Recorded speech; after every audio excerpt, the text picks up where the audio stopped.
Oh man, sorry I haven't been able to get online lately. I've been busy with work. Plus, my neighbors were helping me out with some stuff. I had to purchase something for my for my neighbor friend. Keep in mind, I've been busy with work and everything. I've been kind of like down and out, sick, and also the fact that my job was giving me a hell of a schedule. Hopefully they pay me well, because I'm just kind of like, man, it was like the longest hell week ever for me. I'm sorry if I wasn't able to be active. I was kind of busy with work and everything, and I wasn't able to make any content. I've been busy with work and everything because it was hell. And tonight, I guess I better go ahead and give you guys the anime politics situation, because what the hell?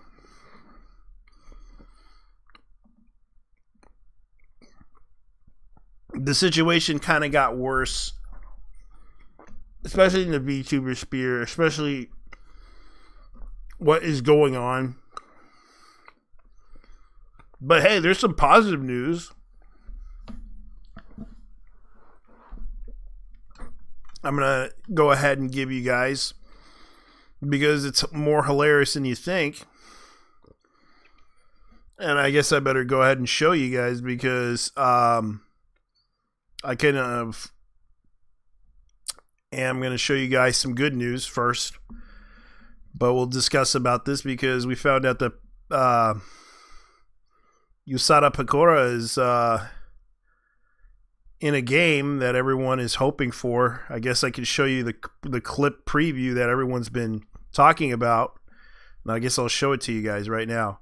This is the clip from the game itself.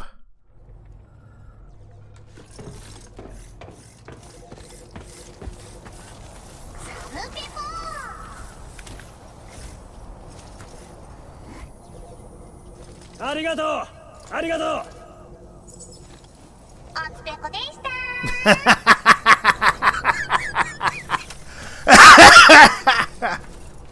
Yeah, so yeah.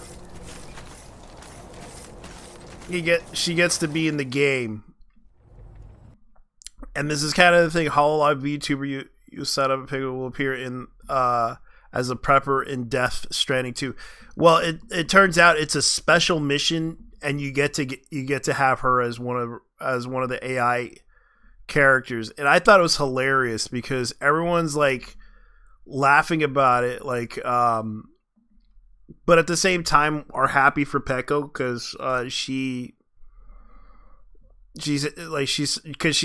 demonstrated it, showing us the free preview of it. Like, it was funny. Like, yeah, everyone's like showing pictures of it, going like, oh no.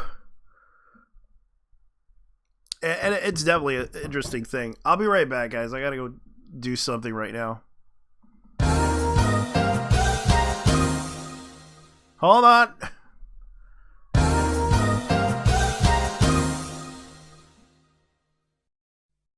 Fiction genre may continue, but the Japanese contribution cannot be dismissed. Month after month, they turn out some of the wildest and edgiest science fiction around. And as the largest consumer of science fiction in the world, they know their stuff. No! Heritage!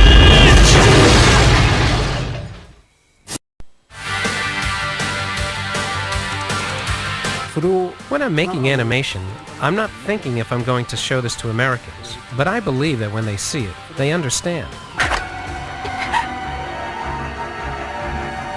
Anime's been growing every year. I've been in the business now for about 8 years, and every year more and more people get into it. We didn't know if Japanese animation would fit into American culture. Stop! Don't move or I'll shoot!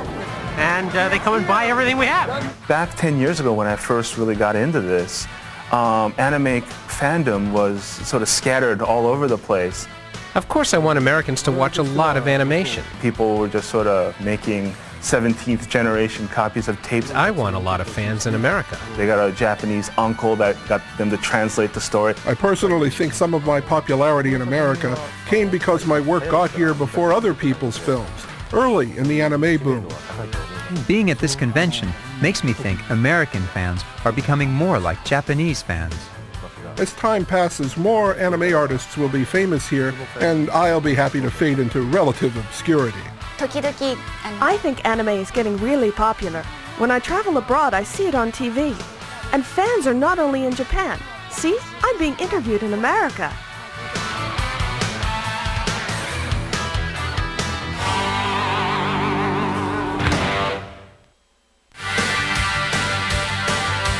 In my Golf Force character designs and mecha designs, I'm happy to admit that I took some of my inspiration from American movies I saw as a child.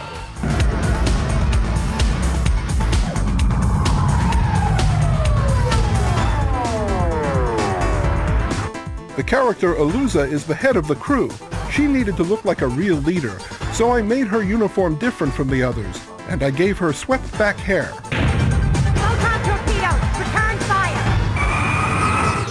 For the character Luffy, they asked me to design someone rebellious and extremely straightforward. I decided to make her a sort of punk, which I showed by her hairstyle and a small star on her cheek. They've knocked out my Psycon. Man, I'm out of this one. In the world of Golf Force, men don't even exist. There's no sexism in the design. It's just that masculinity and femininity don't play a part. I think I made the characters more attractive by not revealing their sexuality overtly. Repressing it actually made them more sexual. Here's the situation. The G-Canceler's offline, so we're gonna have to go out and repair it ourselves. Go outside? That's risky. Maybe I should get behind him? Push! Altogether, I made the characters more lifelike and more clearly defined. This helped the voice actresses get into their characters.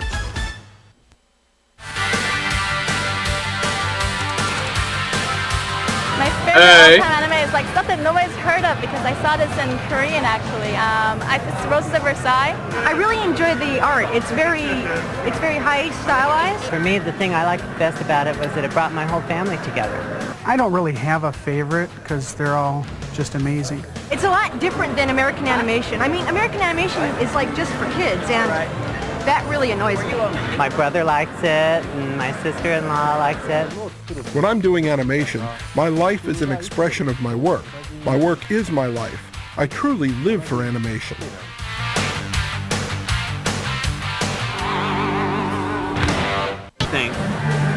This is my pet rock milker. I'm supposed to be a cabot, which is a half cat, half rabbit. And this is Rio Oki. Then I'm supposed to turn into a spaceship.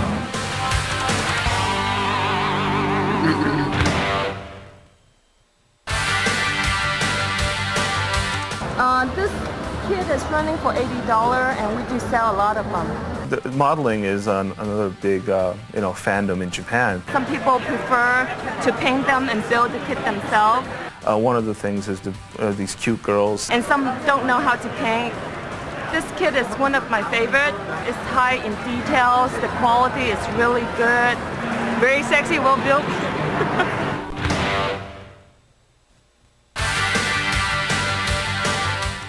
I think animation is an old-fashioned medium because it's still based on paper and cells. Anime is not so much a genre as it is a way of making movies. What's distinctive about anime is that all the art is hand-drawn. In Japan, animation is the filmmaking industry. Production may become more computerized, but the drawing will still be done by hand because it depends so much on individual artistry.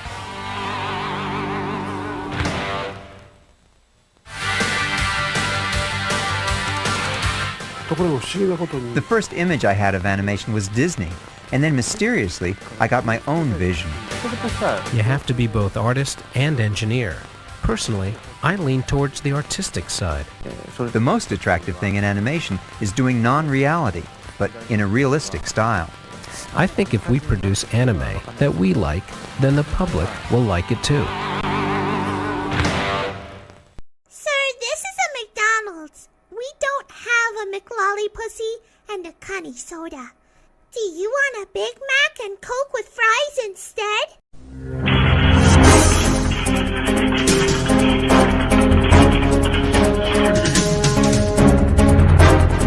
Hey. Alright.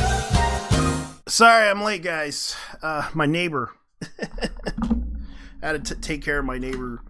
My neighbor stopped by. He helped me out with a situation that happened to me, and it was my job. And I kind of got sick, and he helped me out. So I repaid the favor for him. Great guy. So what you been up to? Oh, I haven't done much, honestly. Yeah, I know. It's just I titled this thing the anime title "Anime Politics" because of the situation that hit. Because Texas passed that bill. Oh, that was weeks ago. Yeah, and I wasn't able to report it because of my job. The only thing, yeah, and I wasn't able to get anything done. Like especially what was going on with Crunchyroll, because that whole drama with the anime awards. You know what? That actually pissed me off. Yeah, I found out why. Because Soul Leveling is a Crunchyroll production, and it was owned by Sony, and Sony kind of an Animeplex, and Animeplex is a subsidiary of Sony.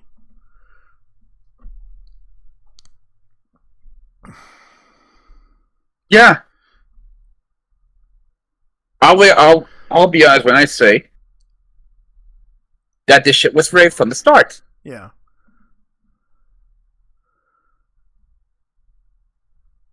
Yeah, it was rigged from the start. Like that whole thing was rigged, and everyone's like a little bit upset about it. But some people were like, "Oh yes, solo leveling's great. Solo leveling's great." But that was the first season, not the second season.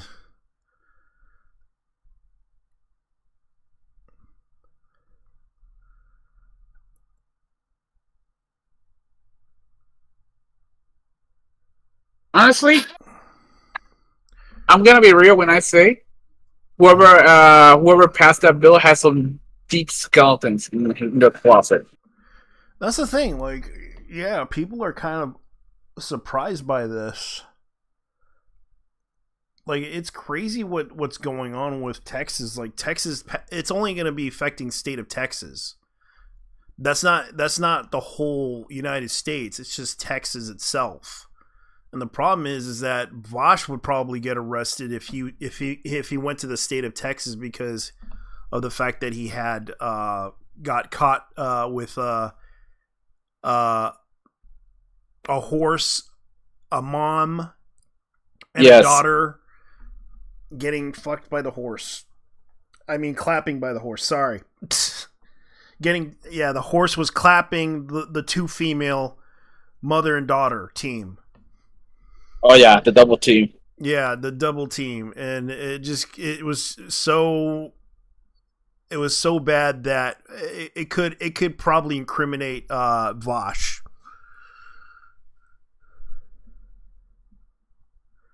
And guess what I got in the mail? DVD finally came, didn't it? Yeah, it did finally. After all the months, I was waiting for that damn thing to come in, and it came in. And it was like, what the hell? And also, you know that music artist? Which one?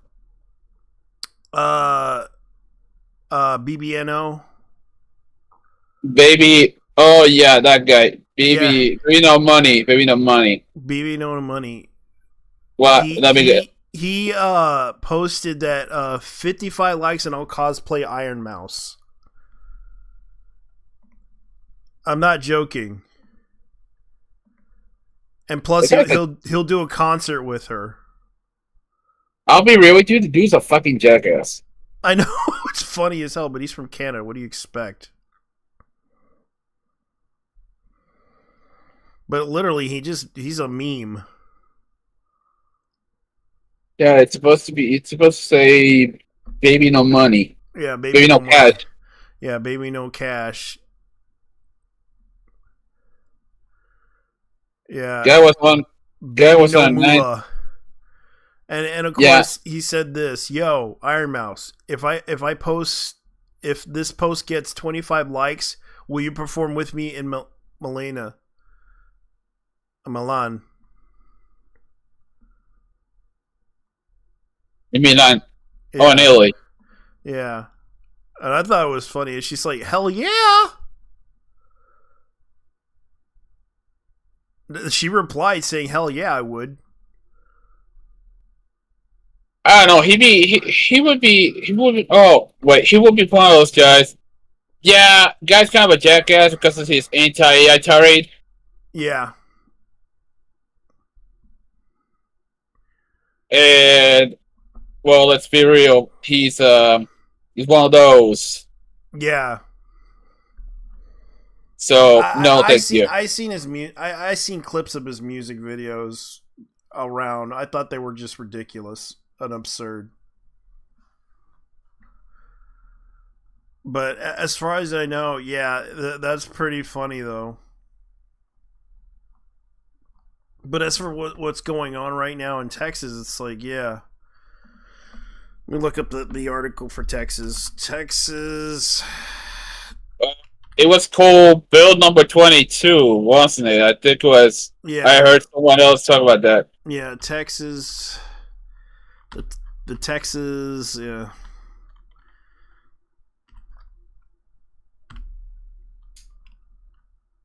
The Texas law against anime. Let me see. Where is it? Why does it do that? Text. It's actually quite ironic considering that a lot of people from Texas, there's a couple of companies in Texas that work on anime. Yeah. So this is what the bill. Here's the bill that that has weebs nervous. Similar language used in books that bans hits Texas school libraries in 2023. So it deals with schools, but I can understand the issue. Texas laws aimed at cracking down on child porn, but has some worried that its broader language would impact sways of entertainment that includes the genre, including popular anime shows and manga. The law also aims to crack down on AI-generated art, which, thanks, Vosh. Thanks a lot. So, yeah, because Vosh was the one that got himself caught. The bill will create a come on. The bill will create a passage in the bill that would impact the broad genre of anime, which often colloquially refers to animated shows primarily from Japan, that also from countries like South Korea, China, that would be targeted to crack down to people uploading, possessing already illicit, pornographic, animated, or AI-generated videos known as hentai. That includes that's kind of the problem that people are concerned about, because the Senate bill would create a criminal offense for possession or promotion of obscene visual material appealing to depict children, or subject under the scrutiny that appears that could net someone a felony charge and jail time, which is kind of... Dude, the absolutely good part is the fact that both parties, this was universally voted by both Democrats and Republicans. Yeah, which kind of pisses us off, because they're targeting the anime fan base. Of course. Yeah, and it says right here, Texas Senate bill could, and this is Reddit, they probably would do this. They can't ban anime, but they can regulate it. And that's the you would think these people would focus on better things to do than this shit. Yeah, because because even writing the expression "deep concerns," like it's kind of the thing. Like it's protected under the Constitution, but the problem is they have an issue with it because of the younger looking characters in anime, and that kind of causes a discussion on what it will impact on. The fact that it could also impact like artists in the community. Like I get that can also impact them, because there are digital artists and there's artists that would probably because they're bringing this up too about the situation, about this bill, because it could affect it could affect a lot of things, and that's the problem. They're using a vague term in the bill that it's obscene. What's obscene about anime? The titties, the ass, the panty shots. I don't know. It's kind of vague on what they would consider obscene, because if they're trying to take it down because they don't like it, they need to understand that the animation industry is suffering because you guys decided to back in the 90s to basically force to abide by certain standards and practices for advertisement, remember, and cause them to lose money. So therefore, it's your fault, not mine. Anime is perfectly fine. Texas Senate bill passes bill that could criminalize owning, potential criminalized position of anime, manga, and video games. Which, this is another thing. This is Senate Bill 20 takes an effect on September, and they already passed the law. And it's passed by the Texas House of Representatives, signed into the bill will seek to amend Chapter 43 of Texas Penal Code, adding a section that defines offensive, knowingly possessing, accessing with intent to view, promoting obscene visual material containing depictions that appear to be child younger than 18 of age, engaging activities described in section blah blah blah blah.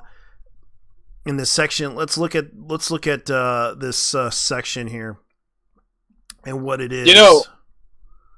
Reb was right when he said that we're alone. These people like both of them don't give a fuck about us. Yeah, they don't. That's why I hate those people. Okay, I'm not a big fan of government. Not a big fan of the government. This is fan of the government. Yeah, offense against public order and decency. That's what they were trying to do. And the subject matter of prostitution, all that stuff. Access to software provider means provider of software, including client or server software.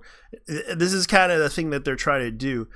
Filters, screen, allow, disallow content, select, analyze, digest content, transmit, receive. They're trying to do what Seattle did with they're censor out games, visual novel games.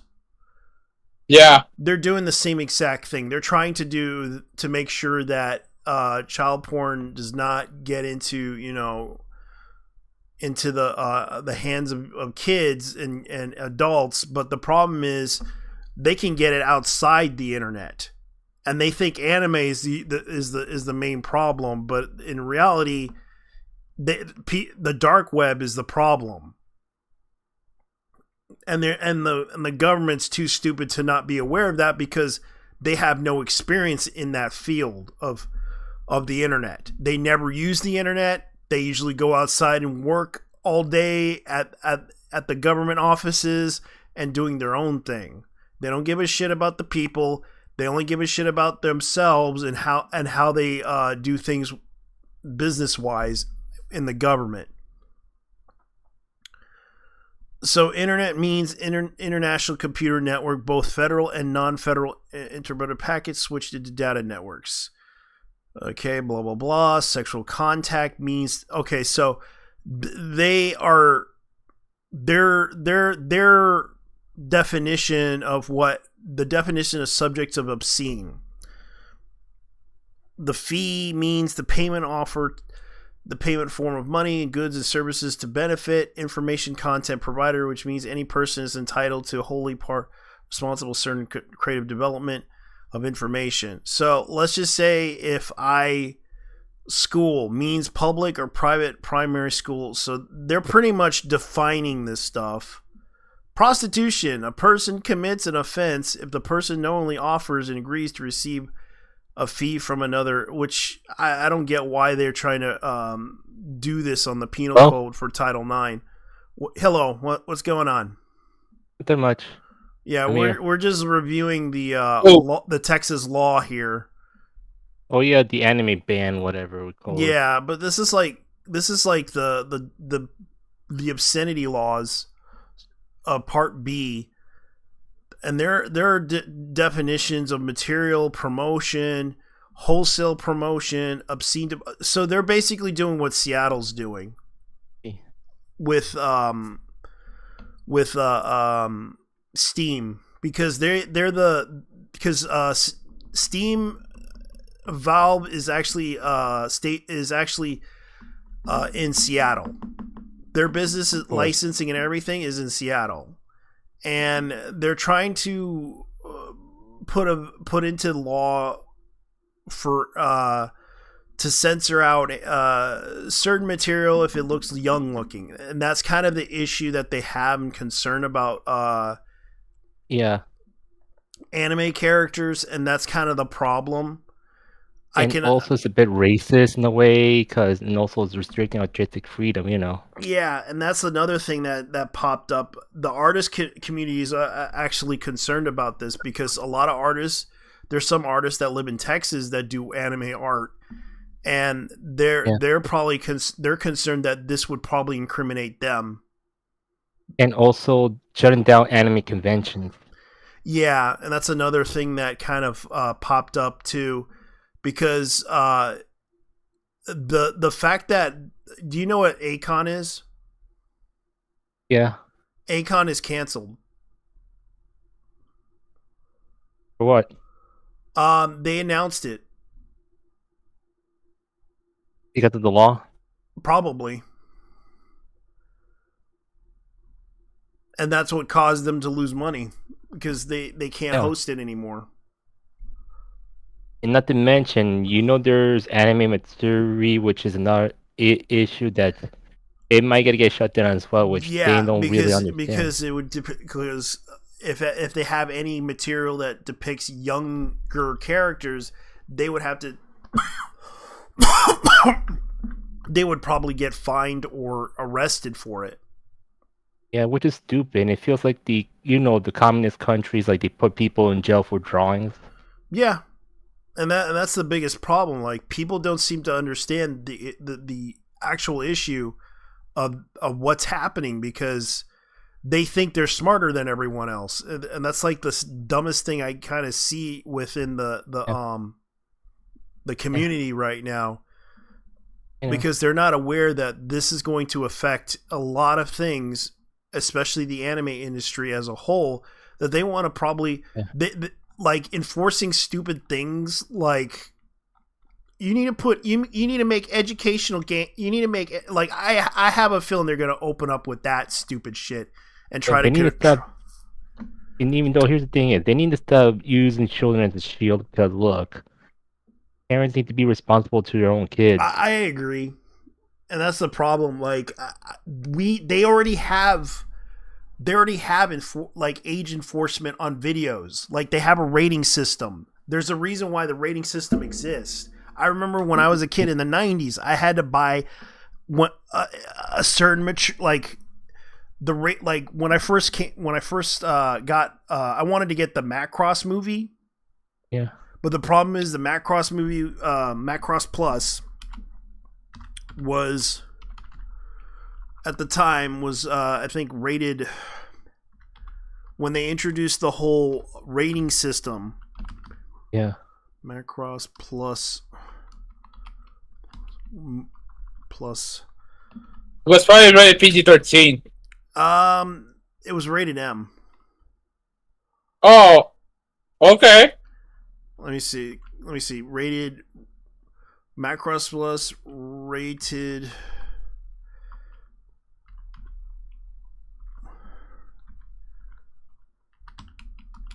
It was let me look it up. Honestly, though. Okay, Macross was generally considered the content suitable viewers age 15 and up. While it does feature mature themes, some So you're right. It was kind of not especially rated M for mature, but leans towards PG-13. Mm-hmm. And yet, you know, and yet, movies like, and yet some, how should I say And this? let me tell you this: there's also, let's say parental controls, which most people don't know. Yeah. And the thing is, look, parents need to be responsible for their kids for once. Like, they need to stop, oh, I'm too tired from my job and all that stuff. No, they need to get some time. Like, they have a little energy, just drink a little coffee or something so they have some energy. And it's like they don't seem to get the idea that there's also the software that also monitors your kids consumption of what websites they go to, and sometimes sometimes they would censor those things out. Like it's a nanny. I think it was the nanny one. Yeah. Like it's a software that acts like your nanny and tries to whatever website you go to, it protects you from it protects you from porn sites. It protects you from it only goes to kids sites. That's it. Yeah. You know, this shit is legit a throwback of Jack Robinson's Crusade era. Yeah. And More that's than the problem. else. Like, half of them are not aware what the anime community is. They just assume that a bunch of because there were certain people in the community that got caught with utter shit. Yeah, and the problem is, it's like, let me tell you, like, we have these predators trying to sneak into frame anime fans like us. Yeah, so basically these people think that all anime enthusiasts are pedophiles by default. Yeah. And the real point is, I'm just saying that, look, we know there's one person who caused this, which is Whiteley or something, what it's called, because he was the one who was looking at the lowly mangas, and the FBI agent caught him for that and thinking, oh, that's illegal type of situation.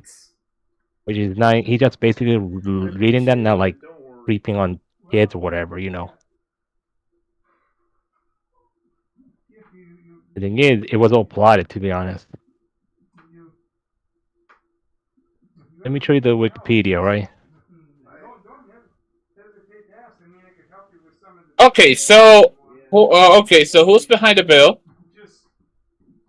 So the people who behind the bill definitely took a school lesson on how to be absolute pain in the asses from Jack Thompson. Yeah. These fucking Karens will hear us. Yeah, the era of PlayStation 2. When he got very political, even in PlayStation 3 era, he was very much infamous for saying, "Oh, this game is violent. We need to." Like, I kind of agreed with him when they did that. When I remember that documentary that guy made, like, he just wanted to keep it away from kids that are underage, which is fine, but he went too far. He wanted to remove those games from the shelves. The market. And that was something that people disagreed with. Yeah. And that was the biggest problem. Like, people don't seem to understand that they want to remove all these games. They want to remove all this stuff off the shelves because they think it's not safe for children, and that's fine. But here's the thing: there's a thing called you can card people for buying this stuff. That's the whole point of it, and I don't get why people are so upset about this. All right, let me show you tips and news and. Because the fucking Karens put nothing better to do. Yeah, Yeah. and they don't seem And to. here's the And they already established systems that help protect children, but no, parents don't seem to be smart enough to know about this stuff. They just kind of. Yeah. Let's kind be of too honest here. lazy. They're not. They are not the brightest bunch. Trust me. Yeah, I know, and I realized that after dealing with the issues of relationship after relationship. Yeah. And I'm just saying this. Look, I sent you a link about this guy, Dwight Horley. He's the one who caused the whole domino effect to attack on Lowly anyways, because the thing is, look at the whole documentary about him, like, about what he did, because it says, Dwight Edwin Hurley, born in 1959, the first person who charged under the Protect Act of 2003 for ownership of Lolicon drawn simulated, you know what I mean. Yeah.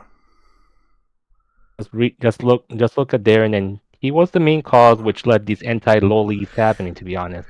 Yeah. And that's the thing, like, people don't want people, and I get it, like, they don't like the lolicon stuff. It's too much for them. But here's the thing. There's a thing called don't buy it, don't watch it, don't even bother to support it. It's that simple, but yet people get so mad at things. It gets to the breaking point. And not to mention, if they got into anime in the first place, they shouldn't got into it. And just like if they want to get if they got into anime, there's plenty of titles out there, but the problem is nowadays they're all invisible because they no longer print them anymore. They no longer resell them in the marketplace. Yeah, because the fact is, like, half of the animes that sell that were popular back in the days are never to be sold again. Like, hell, you can't even find you can't find, let me see, what was that one? XL Saga, for example. You seen XL Saga? Yeah. You can't find a Blu-ray for that one. Oh. Because it's in licensing limbo. Unless this technology got it. ADB used to be the license holder, and then Funimation ended up with it because ADB got bought out by Funimation. Yeah. And let me tell you this one thing for sure. Like, with situations like this, like if they got into anime, let me tell you this.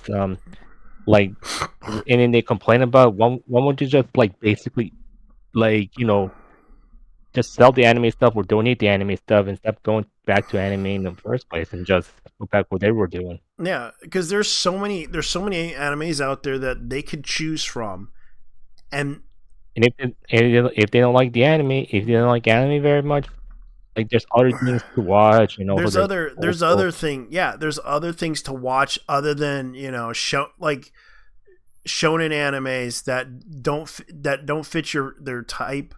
Like, it's nothing but shonen anime these days, and also isekai, that it's flooded the market. Like, you don't see romance animes, you don't see that many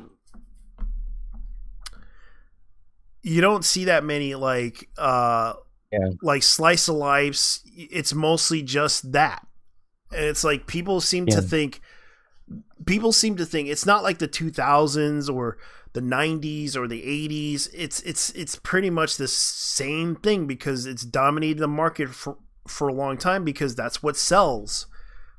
Yeah, and the thing is, if that law gets signed to law, you know it's gonna destroy, you know, the revenue from Texas, and not just only that, it will destroy the market, like the anime fan shops and also comic shops. And I never had a problem with anime beforehand. Like, I read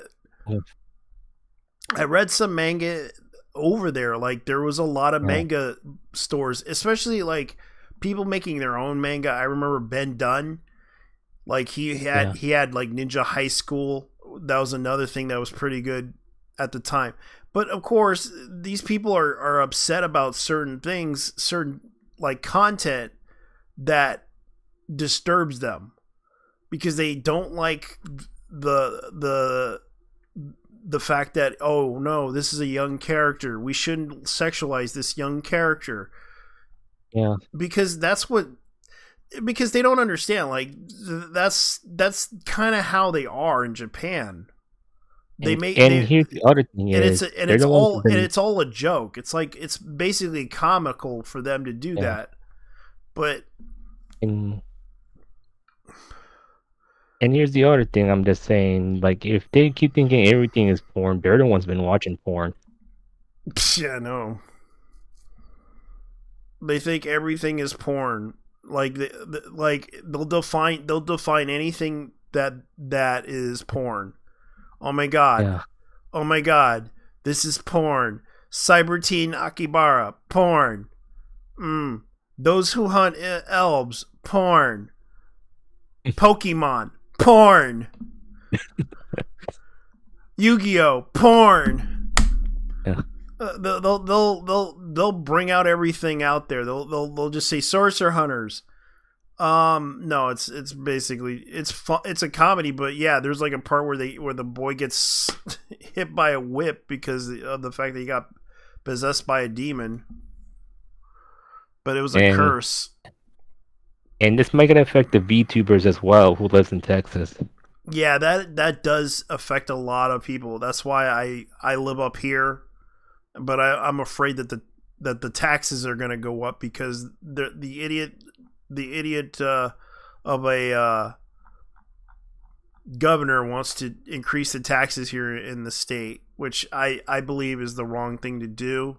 We can't afford we can't afford rent as we usually do up here, and that's the sad part. Like they really want to hurt our. He really wants to hurt the economy just to get back at those that voted Democrat. Yeah, not really. He's a Democrat, but I think it's more a Republican issue. Yeah. Basically, they want to get back at all the people who voted Republican in Seattle. That's really stupid. It's not Seattle. It's the whole state. Washington State. Yeah, and that's the problem. Like he wants to increase the taxes, which is kind of stupid. And the fact is, it becomes a problem, especially what's going on in Seattle. Especially what happened in Seattle was kind of sad, where a bunch of Christians were gathered, and Antifa decided to go after them over some petty issue that they did not like about them. Yeah. This is why I never want to go step foot in Washington because of those Antifa goons. Dude, the thing is, how should I say this? How should I say this? It's a religion issue because these people are atheists and they despise religious people. Yeah. Oh, and the funny thing about it is, like, they're willing to suck tranny dick in order to let's put it this way. You're right about the fact they're willing to suck tranny dick in order to not be condemned as transphobic or homophobic. It's ironic because this shit actually became a religion in its own right. Yeah, it became its own religion, and it gets to that breaking point that if I say no, they'll just tell me I'm transphobic. Yeah, it's really stupid. Come on, they don't know about preferences or anything. They don't know about boundaries either, but that doesn't stop them from accusing you of being transphobic. And the thing is, forcing them to get their sexuality is almost like, struggle snuggle. You know what struggle snuggle means, right? Yeah. Yeah. Yeah. They want to say the R word here. Yeah, struggle snuggle. Yeah, these people go on about how America has. Back in the day, they used to go about how America used to be a rape culture.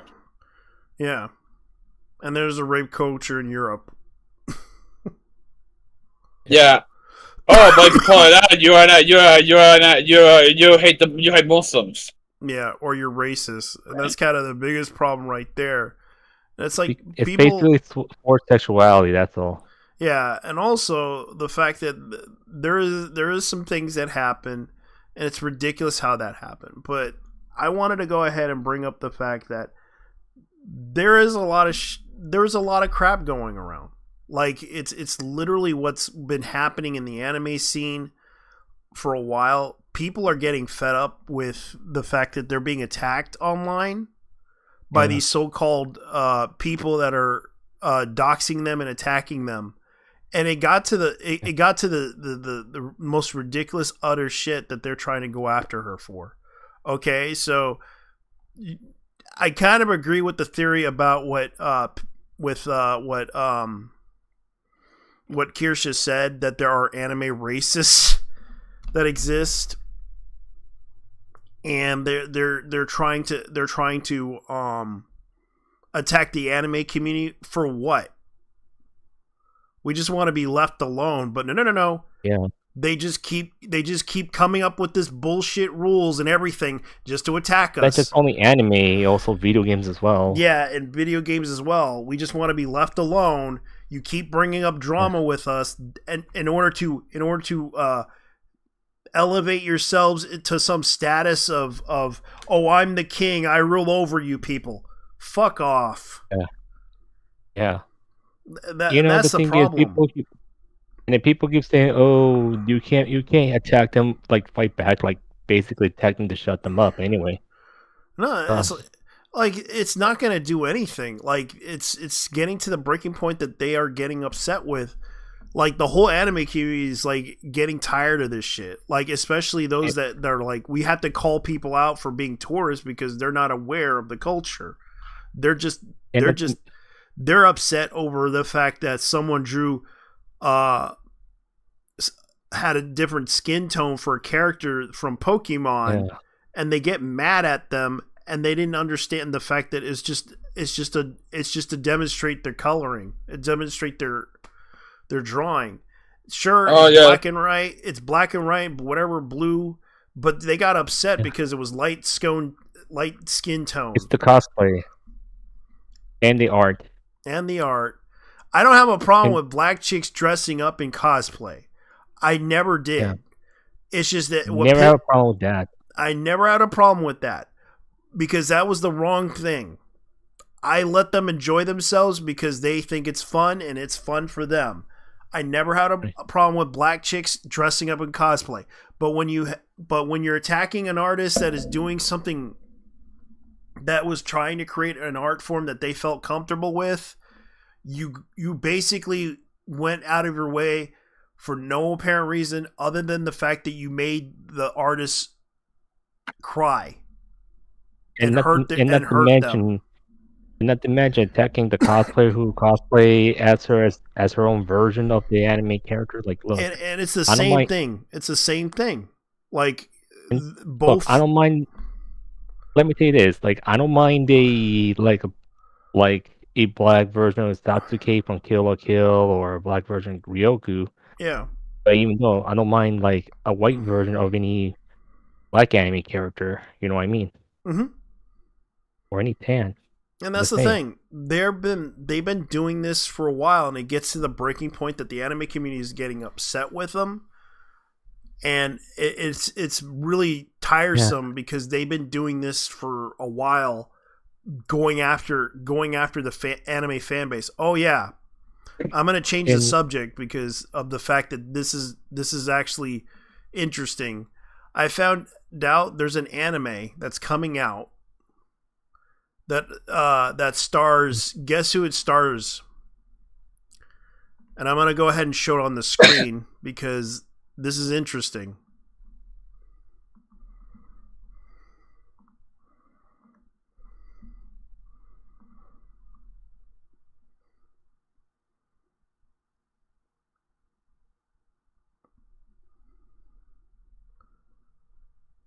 All right, here it is.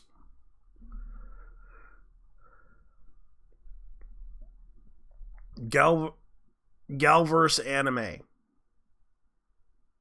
And it's called Galverse. Yeah, and it stars Farouz Ai. Yeah, and it's interesting. It's it's actually a little. What's the cook part? The good part about this this anime is the fact that it's an NFT. Oh, really? Yes. I never realized that. Like, I just saw this. I was like, oh, so it's an NFT. Official account of the anime Senshi Galverse. Mm-hmm. Senshi Galverse. Is that how you pronounce it? Yeah. Yes. Okay. Scheduled to release summer 2025. Recommended hashtag. Ending. So it actually has its own little. Even has its own little YouTube channel too. Ready to take the next step in. Yeah, and then so it's gonna have like 1980s and 1980s and 90s aesthetics. Yeah. But the thing is, yeah, you're right. This is an NFT project as well. An NFT project. Yeah. Okay, so this is what it says right here. Fan-funded original anime directed by Ayaka Ohara, blending 90s and... Okay, so who is Ayaka Ohara?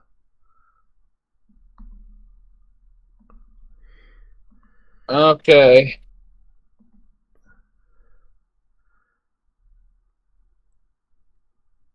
Okay, they do have a website for her, but there's like... Okay, here it is. She does have she does have an Instagram. Okay, Ayaka Ohara. Okay. Yeah, and yep, this is her. Damn. She looks kind of cute though. I got to admit. Ayaka Ohara. There we go. Yeah. But yeah, this project is actually kind of it actually got shitted on. Partly because because of the fact it's an NFT project. Yeah, because a lot of people don't like NFTs and they think it's a bad idea. Anything in NFTs is destroying the environment. There's no such thing as that, to be honest. I know, but by the looks of it, she's willing to work for it. Yeah. Even if she's not going to make a lot of money, she's going to probably make. By the look of her art, you could see right here, she put a lot of work into it. Yeah. Well, because I'm looking at her Instagram. Like, go ahead.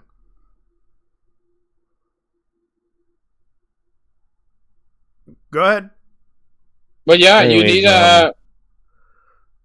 with all this situation when the news goes on, man, it's insane. Also, we know about now getting so much attention while we don't even have attention as well. Like, I don't know what's the point of these idiots supporting locals instead of us, to be honest, people like us who are working hard, to be honest.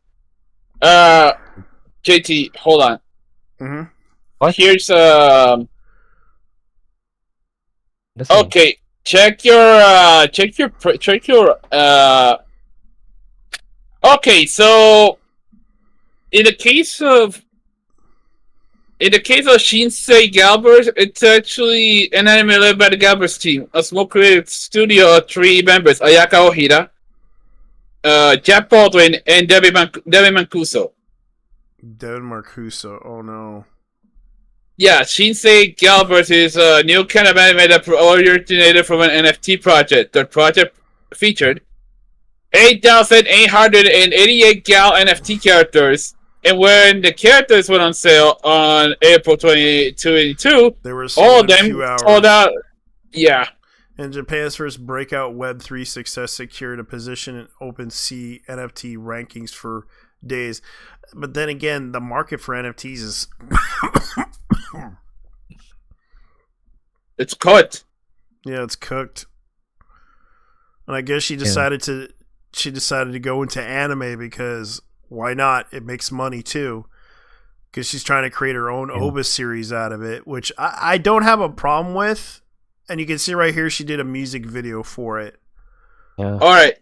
Hold on. Okay, so it says here, it's an anime boom from NFT. Shinsei Galbers captures a new slice of possibility in the Japanese anime scene.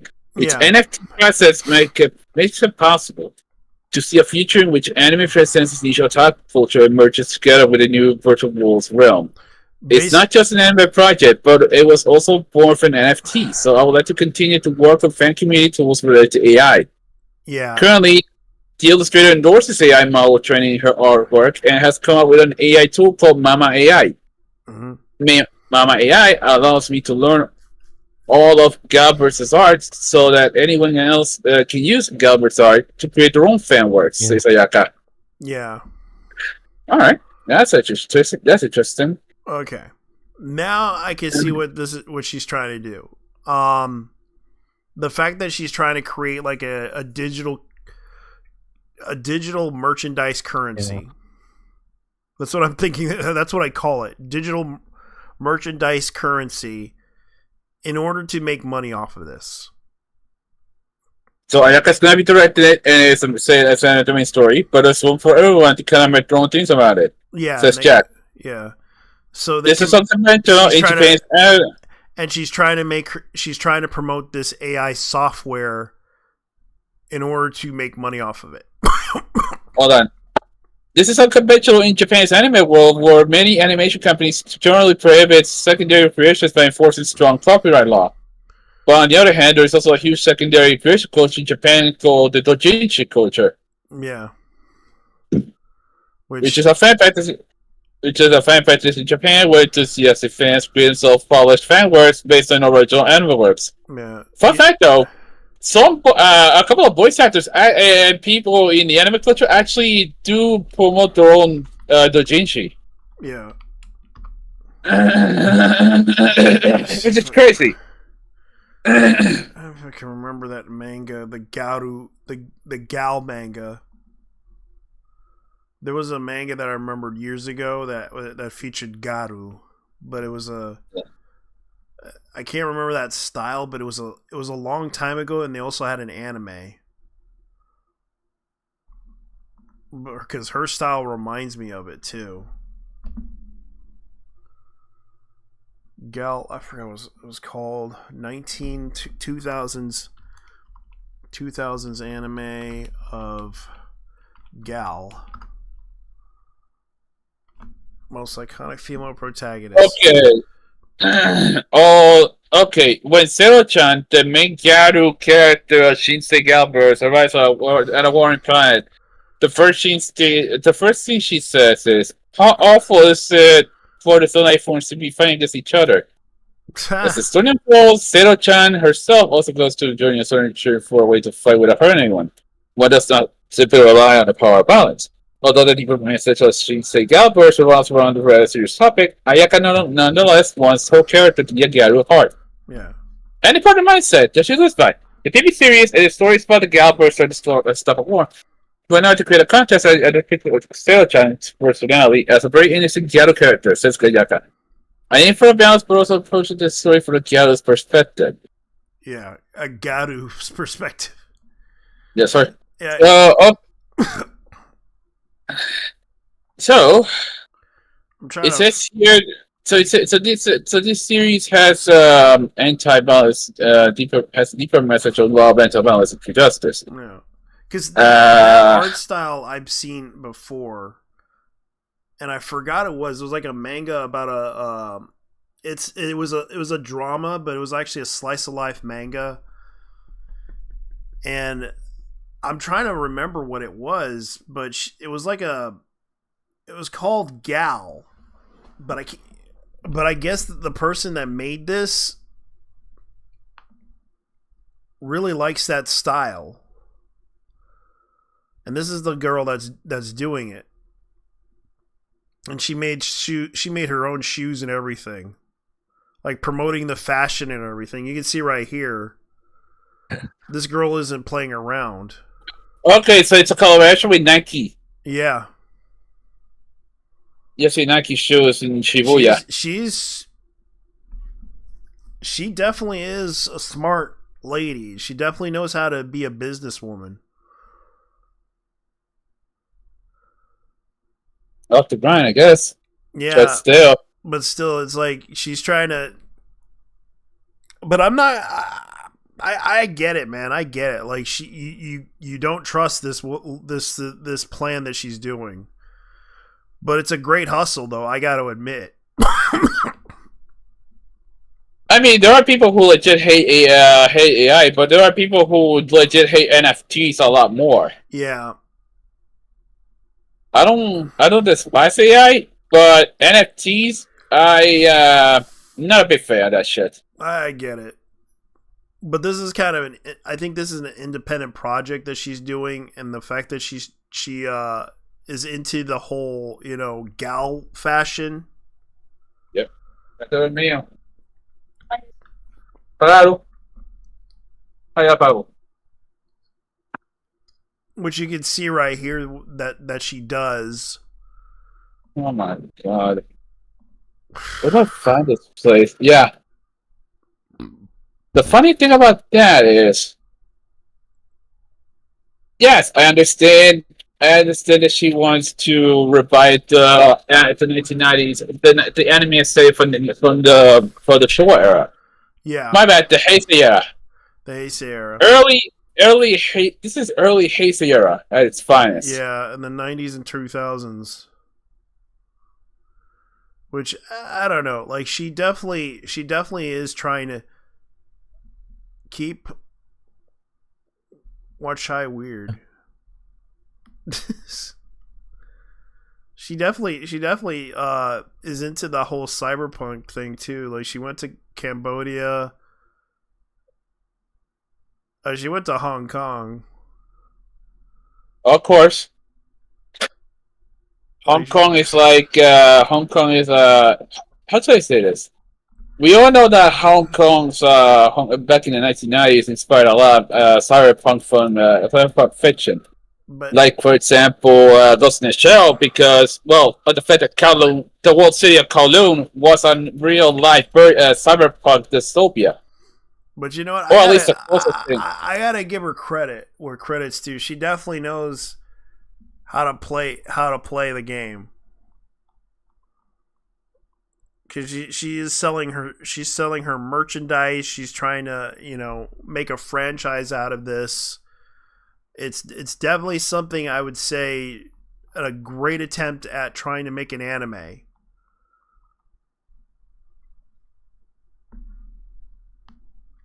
But with NFTs though. That's what she's trying to do.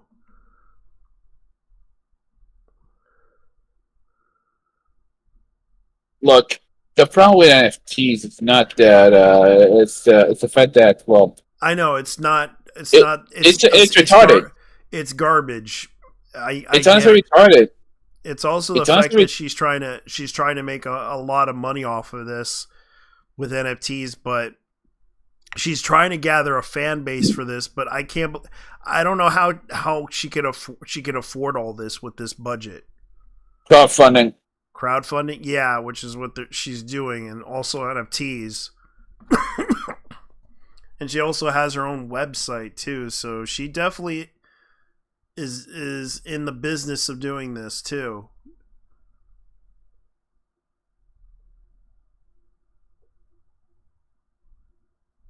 She definitely is a commercialized artist.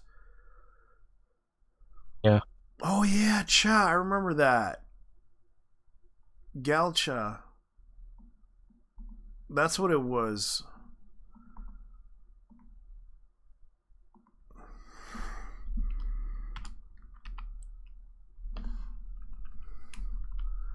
What was that? That was...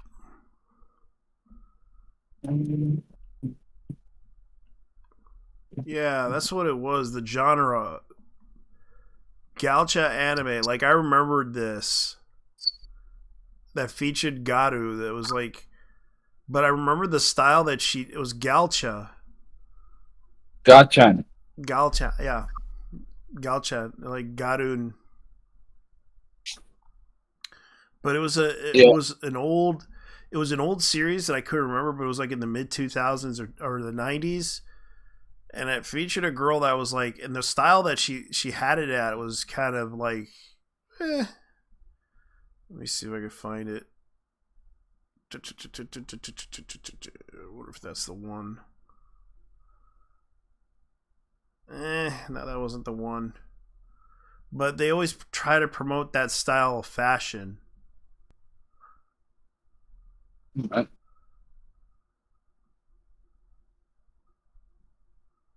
Shocking Nuts tour. Oh yeah, the nuts, the shocking Yeah, nuts. please tell me, Gakko-chan. Yeah. Oh, that's one, but that is like that came out on the 10s though. Yeah. Pose Nausicaa community. She does like the. Wow, she definitely does the whole cover art for a music artist. That's for sure. Hey, you got some Dragon Quest in here. Yeah, I know. And she does promote music though with her art form. Yeah, I can see what she's trying to do. She does art like background art for those TV show for stage shows, and you could definitely see what she's trying to do here. Like she's trying to do TV shows, she's trying to do like albums, she's trying to do like it definitely, you could definitely tell what they're trying to do here. Like she's trying to do like the Cartoon Network style,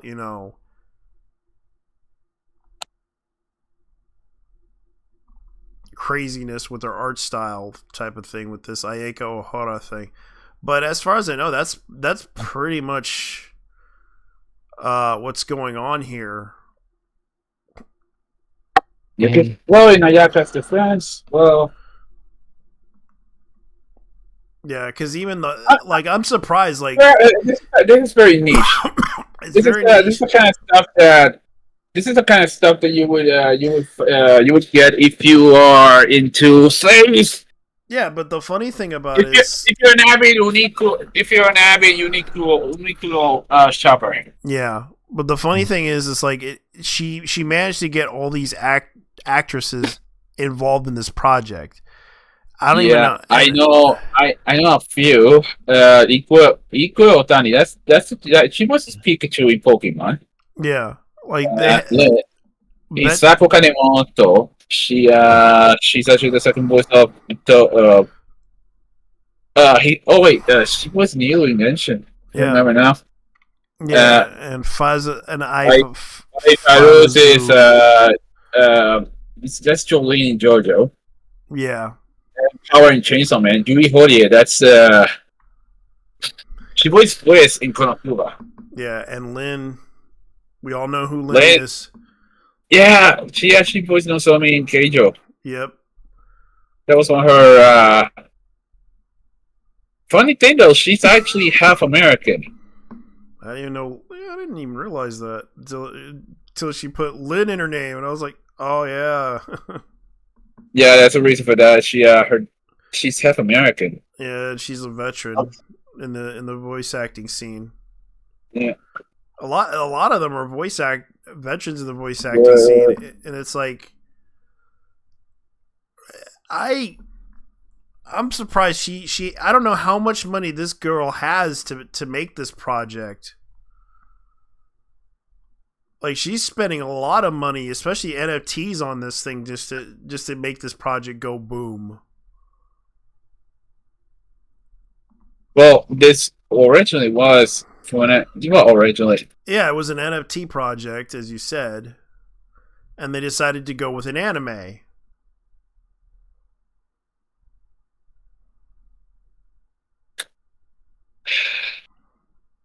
No, life was like a cat. All my friends are the cats too. Come with me, let's beat the cats. I don't hear her. Being the cats too. Yeah.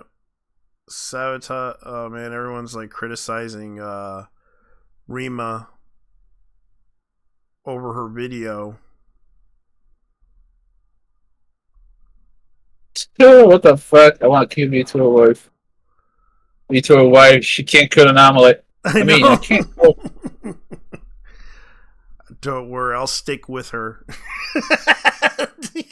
Just to help. To be honest with you, I don't cook either. I cook, but I'm not. I mean, I can't. I'm not. I suck at it. I suck at it too. Don't worry. It's not like I had to learn. I had to learn because I was forced to learn. But I learned that you just have to try. Like for example, if you want to make an omelet, you crack an egg, you mix it with milk, you stir it up, make sure it's stirred all the way to and then just put it in the pan, wait a couple of like minutes, and it'll go yellow. And then you just pick it up, and then you can make scrambled eggs or something like that. All right. And you can put cheese on it. If you can even put cheese on it too. I actually did cook a little bit of scrambled eggs back in those, but also French toast. Yeah, French toast I can do.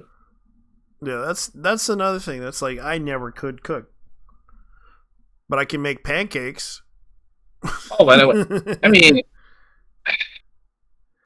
the thing is, French toast just crack an egg and it's a little bit of seasoning, and then you dip the bread in both sides. But considering the price of eggs right now. Oh wait, eggs are fairly cheap now.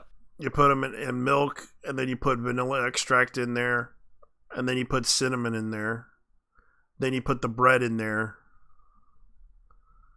The hell is that?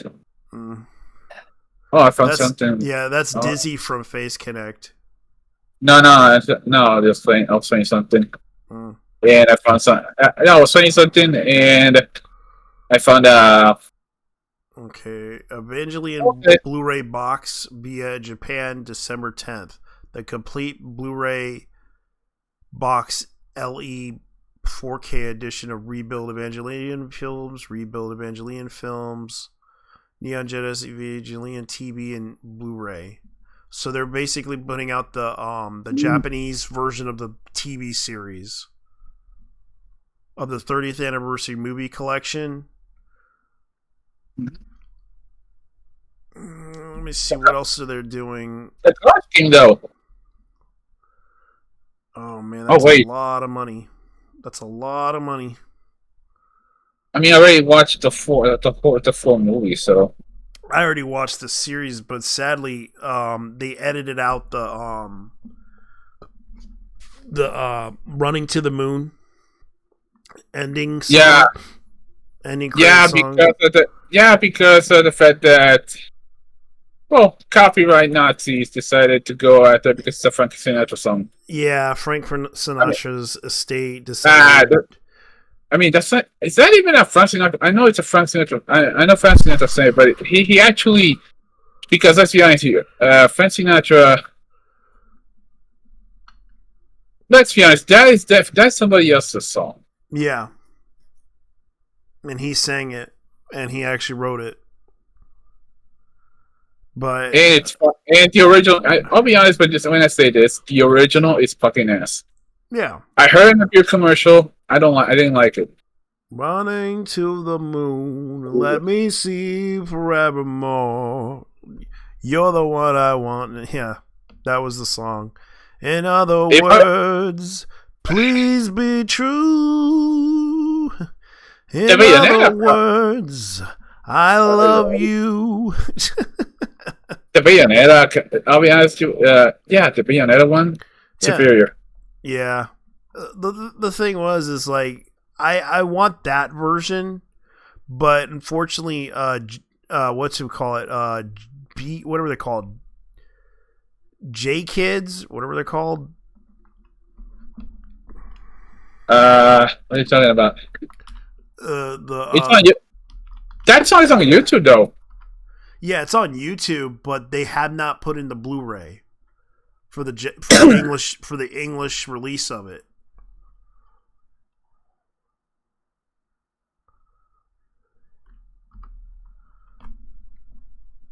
Because in the Netflix version that they did, they did a totally different intro for it.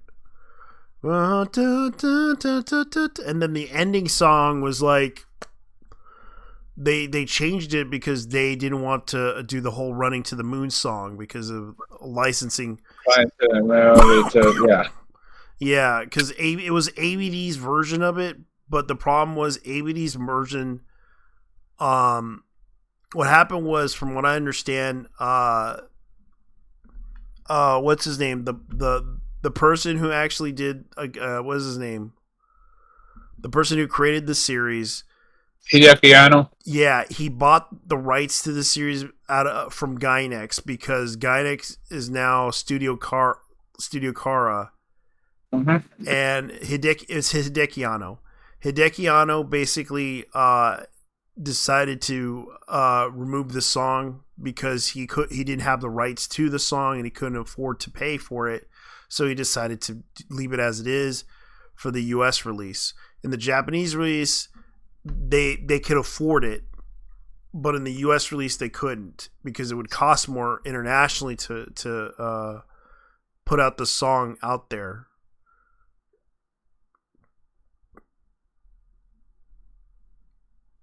And this was becoming a situation to where it was G Kids that was doing it. The G Kids release of Neon Genesis Evangelion. G Kids basically released it, but they don't have the rights to the song, which is kind of sad though. And right now they're planning to release Dandadan, the Evil Eye, on June 6th. Let's see, the movie Jujutsu Kaisen, The Hidden Inventory, Premature Death will be in July 16th. And they're also doing a Stupid Jilly Fest for tickets now. But the thing is, speaking of which, you've seen Grave of the Fireflies, right? No. It is a dark story. It's dark, but it shows like the Tokyo Nagasaki bombing. The Hiroshima and Nagasaki bombing. Yeah. Pretty aware of it, but I've never seen it. It's by Studio Ghibli. And I seen it once, and it's a sad story. Yeah, I read that it's actually pretty insane. I mean, I see Birth Again, and that was cooked. Yeah. Let me see, store. I mean, I watched Birth Again, so. I mean, that's the one where they actually have a scene where they dropped the bomb in Hiroshima. Yeah. And it's in detail, in fucking detail too. Yep. Let's see. And this is the thing, like this one does not have this is the standard edition Neon Genesis Evangelion by G Kids. It does not have the song for Running to the Moon ending song. And I do feel bad for that people are going to be getting like the G Kids version versus the ABD version, which was removed. This is like an edited version that they had to put out because for collectors, which I don't hold against them because a lot of people were defending it when I basically talked about it. I'm not joking. I made a video about it and people were defending the fact that this anime will. And it's like, dude, I would rather have the Running to the Moon song because it featured a whole bunch of. It didn't just feature one singer. It featured several singers singing the ending theme. Yeah, one of them being Yuko Miyamura, who voiced Asuka. Yeah, and the sad part is they don't want to do that. They don't want to do that because it costs too much money, and I understand. And for that, they had to. I wish I could reserve a copy of this anime because this is a 4K version of it that they're planning to release.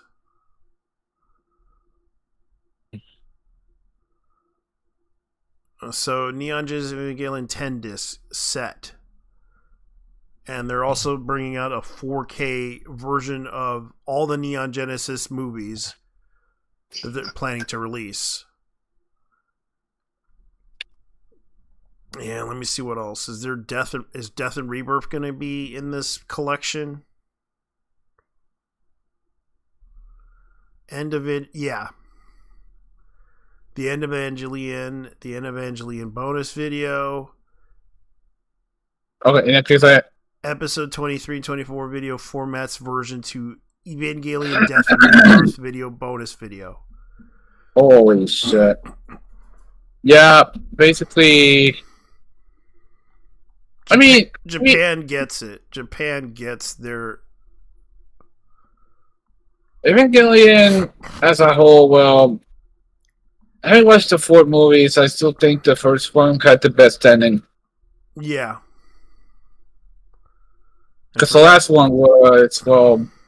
The last was controversial. Yep. But it was controversial if you were a Rei or Asuka shipper. Yep.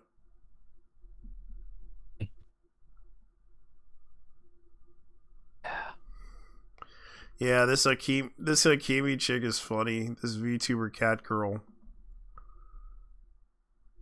Akemi Kurai. Kurai. The cat girl VTuber. I can't help but laugh at this chick. She's like shit posting like crazy. That's a Jew. Akemi Kurai. Yeah, she's edgy.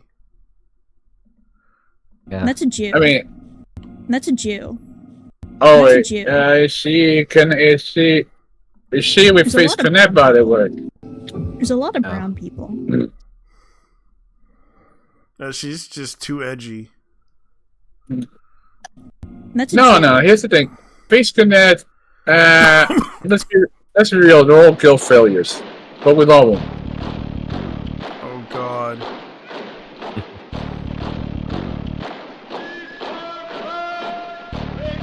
She had to bring that song from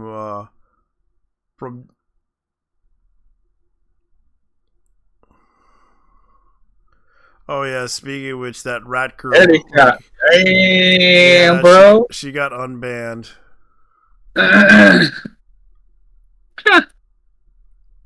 Man, I make a song with Horse, but it's a lead, and I get a strike. Yeah. Yeah, you two can suck my dick. I know. And Nara's just still going at it with this whole thing. This is what she said. This might be a hot take, but maybe I'm being too crazy right now. But I don't think it's fair fight. I don't think that me criticizing creators for pushing transphobic talking points is damaging as them weaponizing their audience against me. And they showed the ranking. I don't think you got much to say. Like, I'm just gonna say this right now. Like, I'm not gonna try to, like, okay, you were a man with a porn addiction. Yeah. That's what she. She's just shit posting this shit. A lot of brown people. Anyways, I posted something on Tips and News about what's going on with the Scalver's development, the new Pokemon product right now. Oh, really? Yeah, look at Tips and News. Alright, let me see. Let me go get on the... Let me get on here with a moment of appraisal here. Let me see. Tips and News. Ah, yes, the scalpers are at it again with the TikToks. They're trying to do the whole Pokemon giveaway scam. That's not Pokemon giveaway scam. That's the basically. This hard. I thought I finally got a Pokemon restock, but then this happened. So Pokemon giveaways basically. Let's say this. He's basically reporting on the scalpers. Oh my God. Read the comments as why they're doing. You're behind the line. That's what took all of the Death and Rivals. I know, they are. Yeah. They're taking everything. Yeah. This guy's like, this is highway robbery. Yeah. He's It's just kind of throwing. illegal to do that. He is just taking everything. Spent under $2,000 for this stuff. But yeah, he's got to max they up have all the is credit journey cards for together this, here, which a is bunch it's of gonna symbols. fail. This, Off and then football with too. this little Oh optics. god, the football Other than parts that, not too. anything. Yeah. The only thing they left over is the journey together because most scalpers are afraid touching that. Why? Because they didn't like journey together because they may lose profit. No one buys it. Yeah. Psst. Yeah, that's a typical thing that happens. Like people are not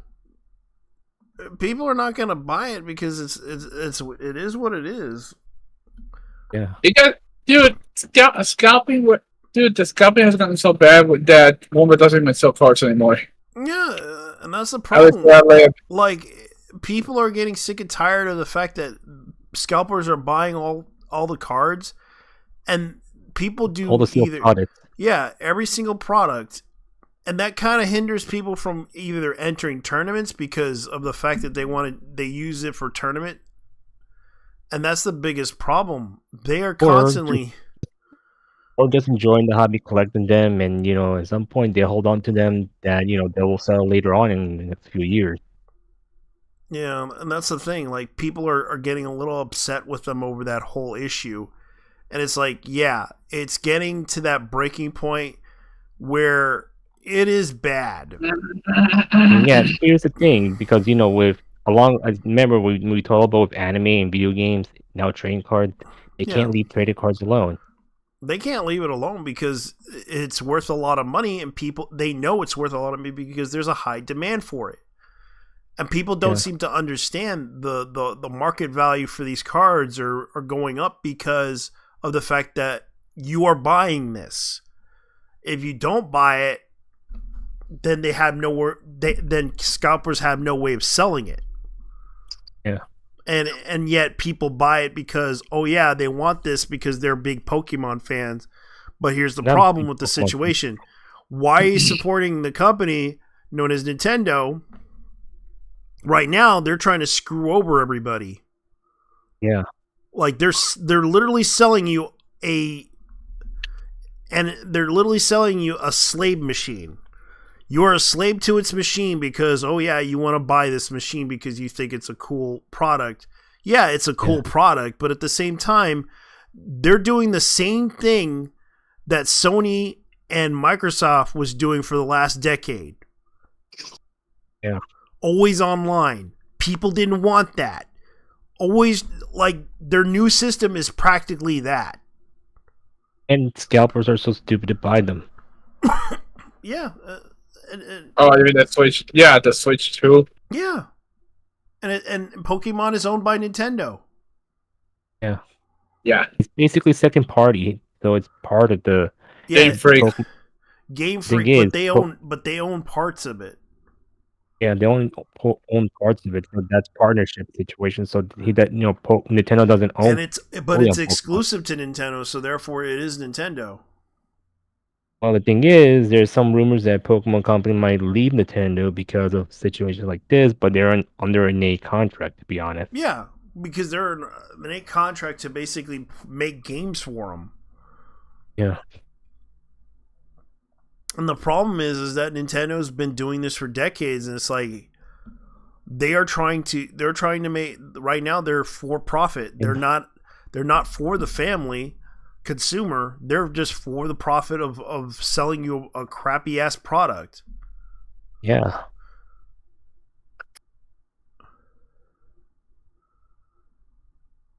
And it's like, and that's the thing. Like people seem to think, this whatever this thing called, the game key. The game key card. The game key card. Yeah. Which basically, examining the gay key card. Examining the gay key game. I'll call it the gay key because it's just. So the Nintendo will put on this page website explaining the game key, which is a new type of release for Nintendo Switch. The type release led to the confusion, unfounded rumors of ongoing to clarify the facts. The cartridge will be sold as a key to download the game. Basically, you don't really have the game on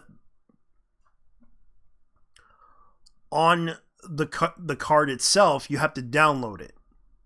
Yeah. There's no data, just an instruction to download and request the game from the eShop. True. But here's the problem. I can imagine some hacker can expose that.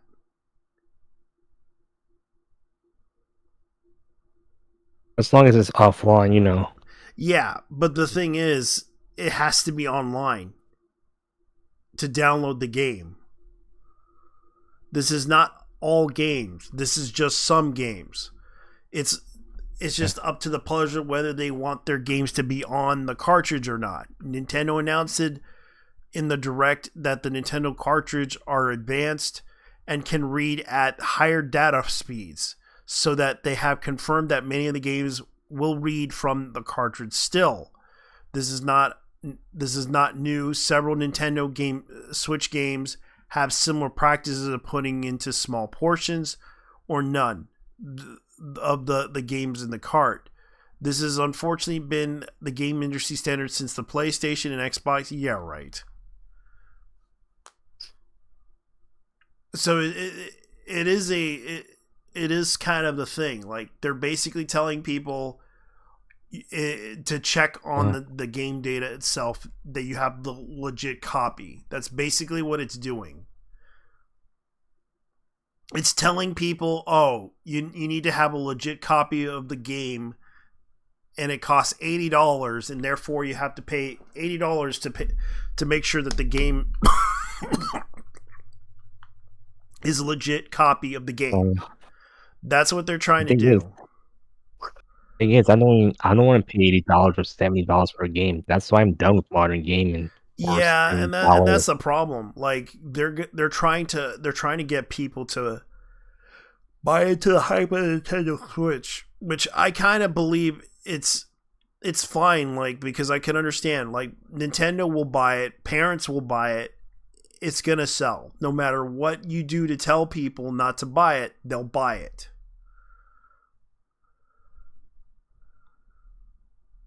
So what do you guys think? And the thing is, censoring information, to be honest, it's bad. Because you know, people want to know. Oh, thanks, Captain Obvious.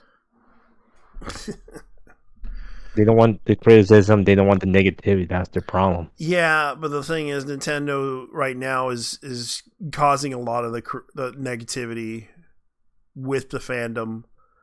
And I'm not trying to say it's not all of it, but just one little piece of it. And not to mention, like, let's see this. Not to mention, like, the fan base, they're just dumb. They have room temperature IQ. They always snitch to Nintendo, and they ruined everything. Yeah. Because in the 90s and the early 2000s, like in the 80s, they were the biggest savior of the gaming industry. Yeah. Because Atari and I feel bad for Atari, because Atari had some great games back in the 70s, but what killed them was being overly zealous about quality. They didn't care about what games they put out. Well, the thing is, Nintendo will crash at some point, but we're into the situation that we're going PC Master Race, Yeah, people are going PC Master Race, but it's going to cost more to get the right parts, computer parts now. Well, here's the other thing: there are handheld PCs already out there, as Steam Deck. Yeah, Steam Deck and also the mini PCs. I talked about that too. So that's the cheaper option to go for. Yeah, it's a cheaper option that actually can play games too. Speaking of which, I'm going to go ahead and bring up the next topic. Since people are bringing up this one, I'm guessing it's pretty counterproductive to put an offline patch in these coming games. Unfortunately, yeah. Okay, because All right, go ahead. All right, I'm gonna bring up this topic. This is exclusive Dark Horse reprints Gunsmith Cats Burst manga in 2 omnibus volumes. Excuse me. So Dark Horse announced it Thursday that they will be publishing Kenichi Shinada's Gunsmith Cats Burst sequel.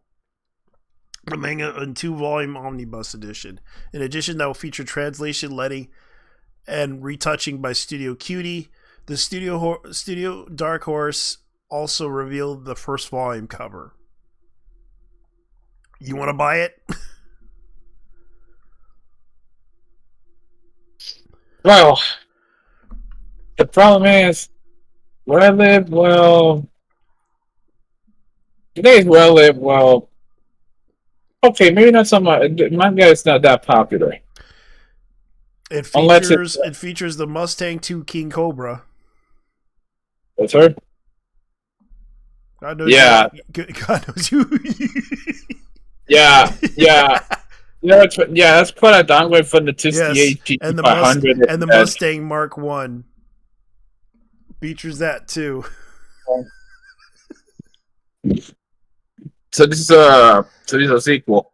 The thing is, the problem with the Mustang 2 when it came out was it was a massive downgrade from the 1960s. The 1960s stuff like the GT500 that she used to own for the Shelby 200. Yeah, the Shelby 2, which basically it was a downgrade, but at the same time it was it definitely had like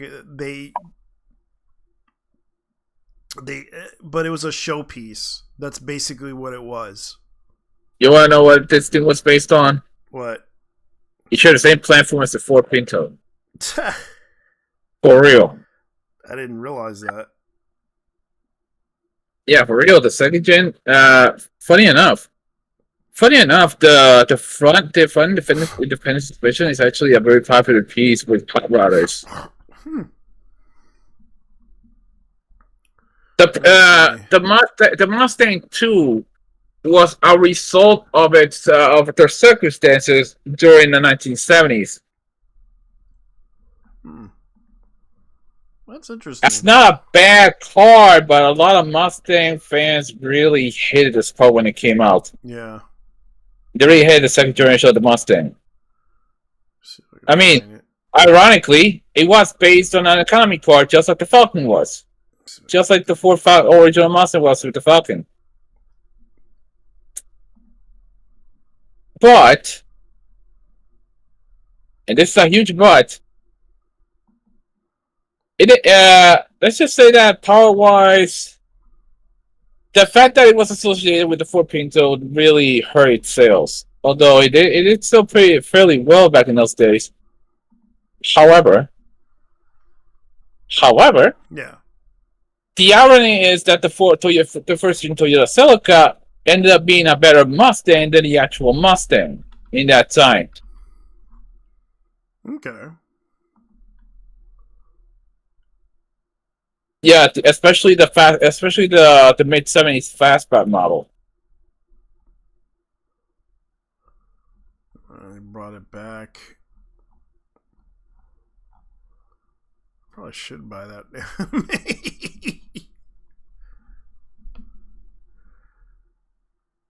Because I know they have like Gunsmith, the Kickstarter Gunsmith Cats OVA, but they're bringing back the manga, so it's probably gonna feature those 2 cars. I mean, I've seen the panels. Yeah, I might buy it because it is a very popular series back in the early 90s. Because I know that they still is a good. Oh man, I really got to go to Anime ODC Media.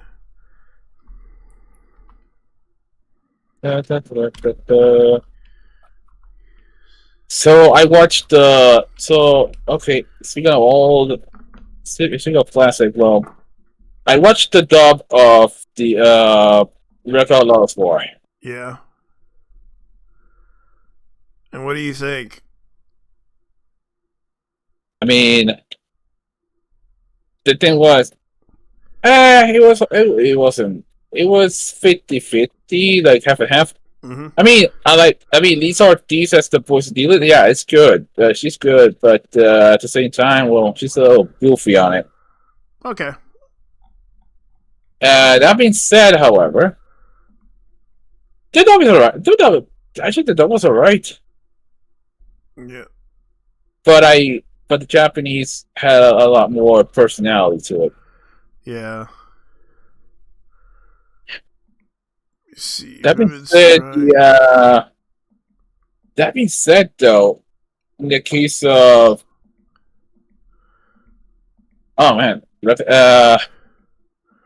Regular Lotus Wars.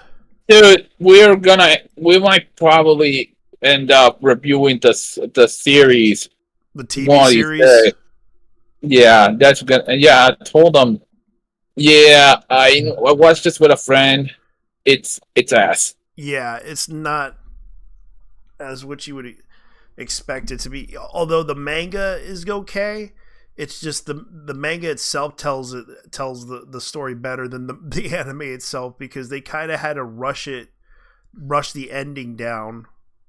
Yeah, one of the guys mentioned that part. He got arrested for tax evasion, if I recall. Who? Yeah, he actually the budget went to hell because of the fact that one of the guys who worked on it was arrested for tax evasion. Yeah, and they had a problem in the studio. It was and AIC was working on it. I mean, same studio that did Gunsmith Cats. Yeah.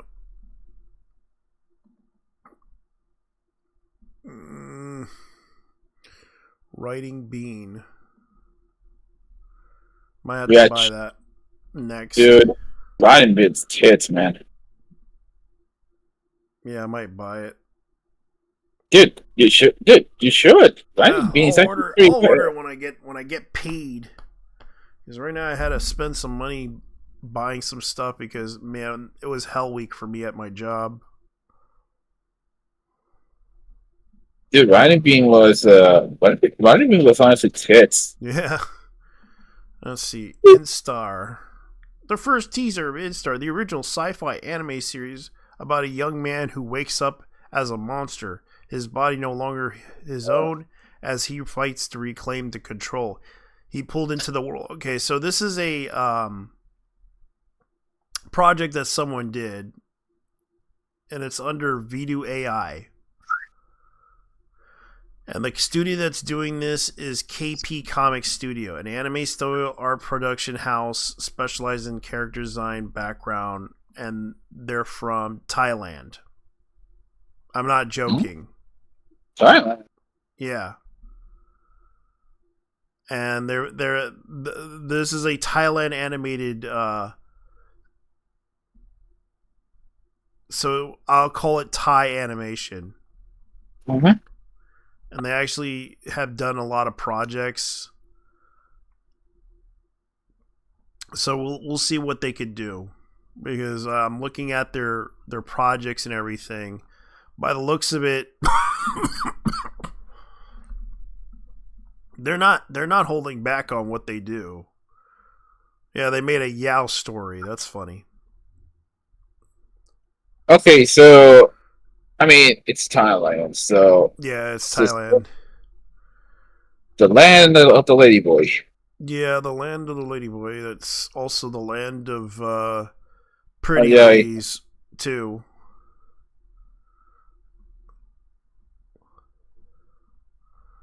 Yeah, so KP is definitely trying to put out an anime, which is this thing. I'm gonna play it.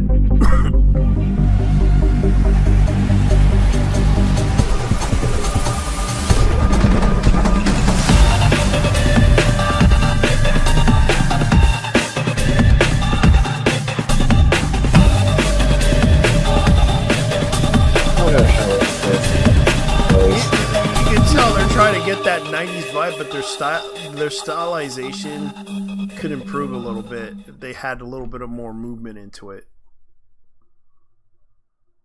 But created using fusion of illustration by KP Pons, the new AI animation tools such as video animation. So they're basically using AI for this thing. So I wish them the best of luck with their project. Well, yeah, AI music as well. Yeah. Yeah.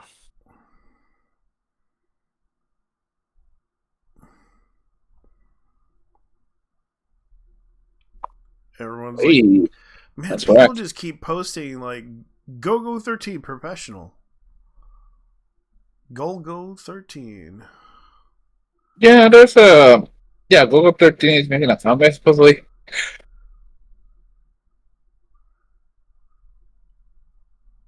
Yeah, I remember. Yeah, I remember.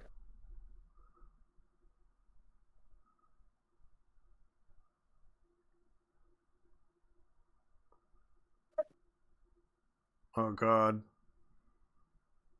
Javier Bardem. Javier at a Judas Priest concert. He looks like he's enjoying himself.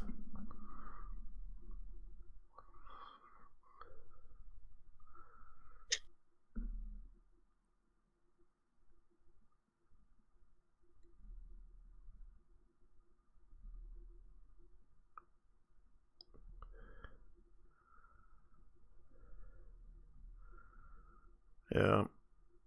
Let me see what else we have in the anime news world. Let me go look up some anime news. Because I'm curious about the anime news right now. Oh yeah, everyone's talking about the Elden Ring film.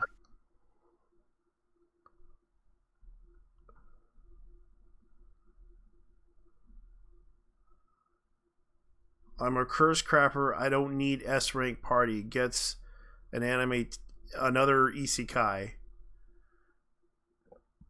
Let me see. Akuriko no Naki no Hito. Isekai villainous novel gets an anime. Another isekai. Oh yeah, Puny Runes. Puny Runes announces the. I remember this. This is like a puzzle game. Dandadan Evil Eye World Premiere packs the house. Yeah, and the voice actor. High Dive Shutter starts streaming Vampire Hunter D OVA.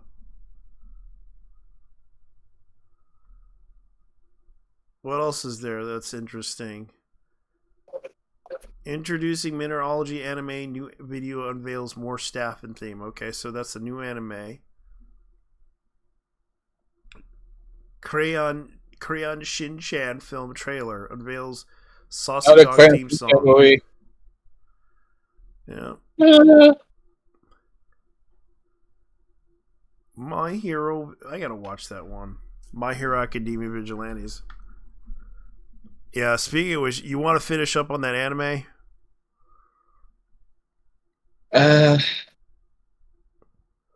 Oh, damn. I managed to get my Blu-ray in.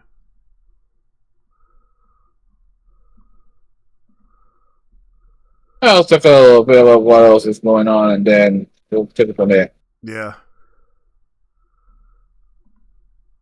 Yeah, that's another. So, yeah, because I promised.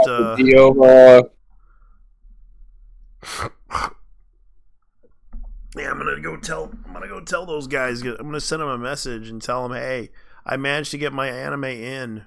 You want to see it? Friday. We're gonna be streaming tomorrow. Friday. Oh, hell yeah! Yeah, we'll be streaming Friday tomorrow. Yeah, tomorrow night, baby. Let's go. Yeah, let's go. Because that'll be the night where we're gonna be streaming the whole ending. I know we're doing a continuation.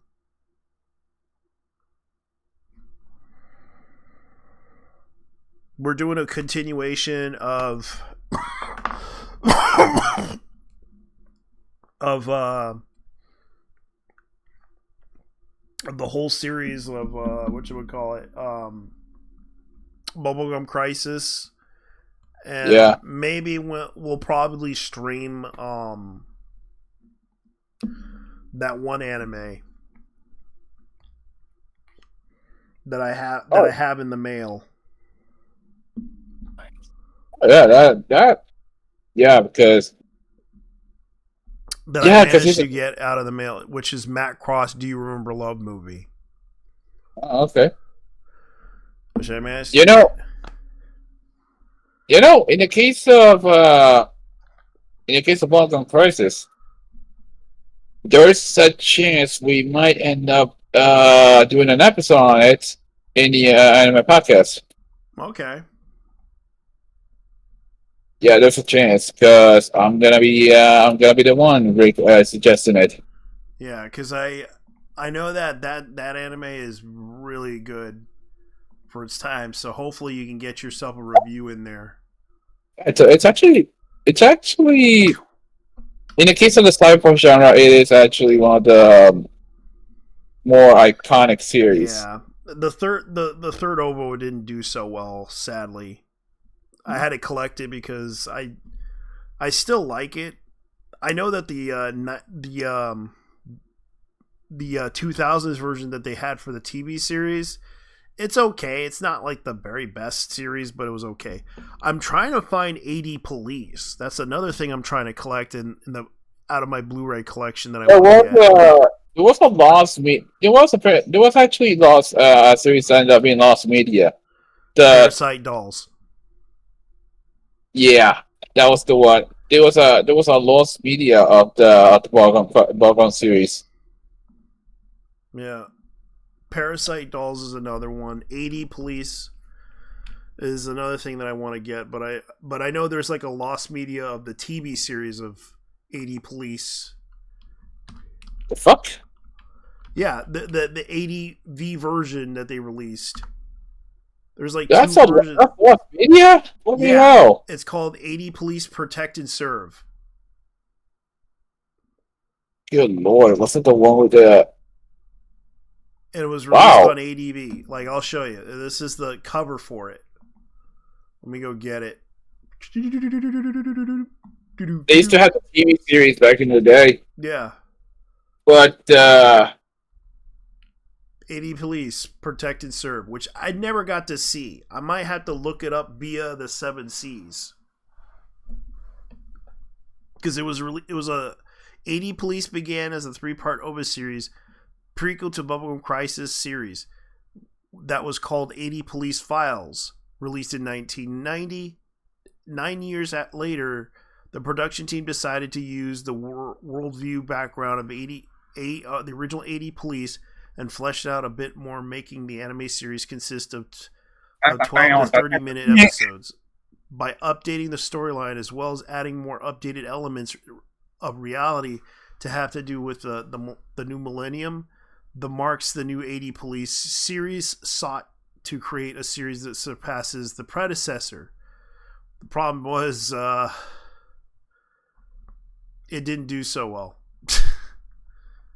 I'll be honest with you, the 80 Police theme song, no, the intro was pretty badass. The problem was, well, let's just say 80 Police was I used to find it a bit boring. Yeah. I liked it because it Leon, because it features Leon in his own element. But then again, Leon, you find out that Leon likes real women. He does not like fake ass women that are like enhanced. Due to his experience with women who got enhanced by the boomer technology, and that boomer technology possessed them, that's why he's afraid of of enhanced women. What's boomer technology you're talking about? The boomer technology, basically surgically altering their bodies. Oh.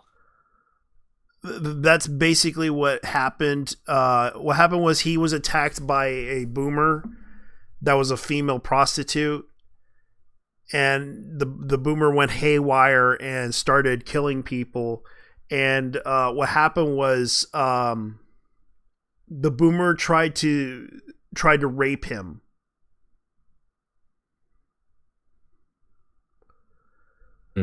Tried to sexually assault him, and he had to take her out. He had to take her out because she was very dangerous.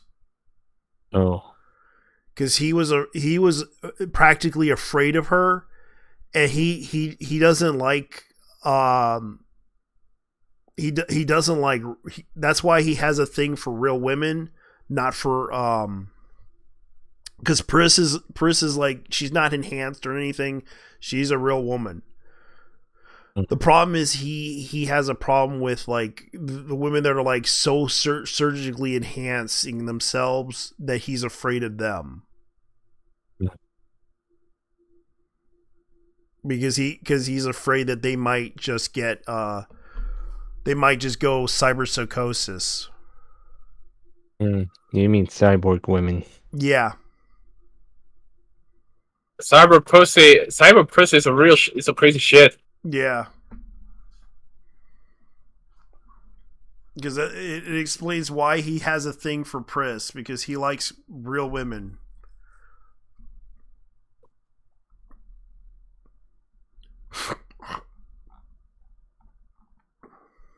It's an interesting story. It's just sadly, I know Parasite Dolls is another one, and that's hard to find.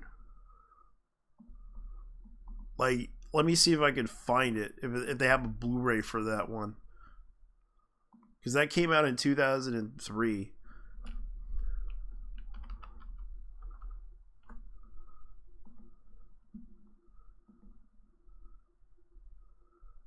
And that's like $90 for one, and that came out on August. That's only that's a DVD though.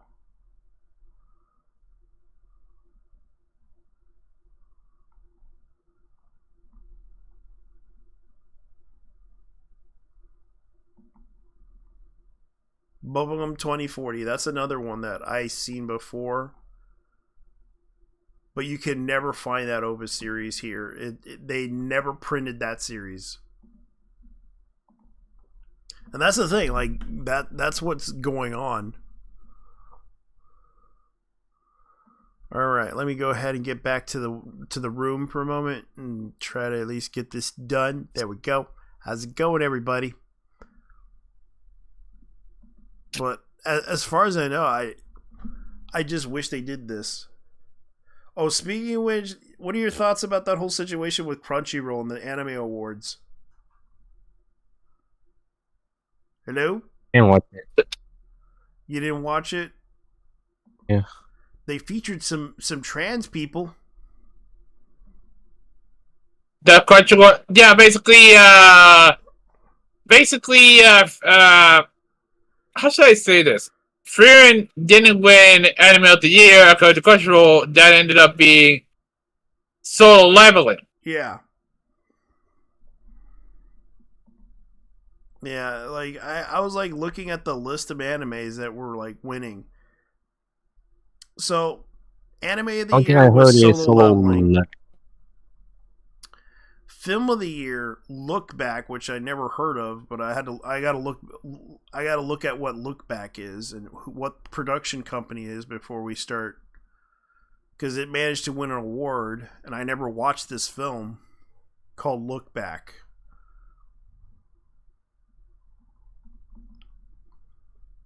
And that won because there was like Spy Family, Code White, My Hero Academia, You're Next, Mononoke Movie, Phantom in the Rain, Hayuku the Dumpster Battle, and Look Back won Film of the Year. Original Anime, Butcherguri, Girls Band Cry, Jellyfish Can't Swim in Night, Metallic Rogue, which kind of remind me of it was a mixture of Techie Man with Bubble and Crisis. Ninja Kamui, it was the winner. Best continued series. Bleach 1,000 Year War, Blood War Part 3, The Conflict. The winner was Demon Slayer. Kamatsu no Yaba Hishiro Training Arc, winner. One Piece. Oshi no Kyo Season 2. And Spy X Family Season 2. Didn't win an award. Best new series. I wanted to bet the people who voted for these were Summers. Well, it turns out it was Sony doing this underhanded thing. A lot of the people that were in the committee didn't get to vote for it. It turns out. That was revealed by what's his name? Reflections. The Canadian anime reviewer, he basically said that they didn't get to watch a lot of these animes, and plus they didn't get to vote for them because they believe that 30% of it was basically the industry itself. Dan, Delicious in the Dungeon, and guess who won? Out of the best new series. Okay, who? Solo Leveling. Oh, yeah. But I recall Delicious in Dungeon was doing pretty well. Freerun was doing pretty well. Dan was doing pretty well. Yeah, it was actually Particular Diaries. Yeah. Dude, I'll be honest with you when I say Fear deserved to be Anime of the Year because it was actually pretty good. The problem is a lot of the people who said that it didn't deserve the award because it didn't have that much fighting. I don't know about you. I've seen it. It does have fighting. Yeah, it does. And yet they kind of were like, oh no, they didn't watch this anime to understand. Like half of the stuff was conversation, half of it was fighting against demons, and then they got mad at people saying, "Oh Mo, we need to. Why are they killing the demons? The demons should be like, what the fuck's wrong with you? They're the villains in the story. They killed off half of Freerun's family, and you're telling me, that they deserve some sympathy." What about the demons? Oh my god, these people were really dumb. Best opening sequence. Guess who won?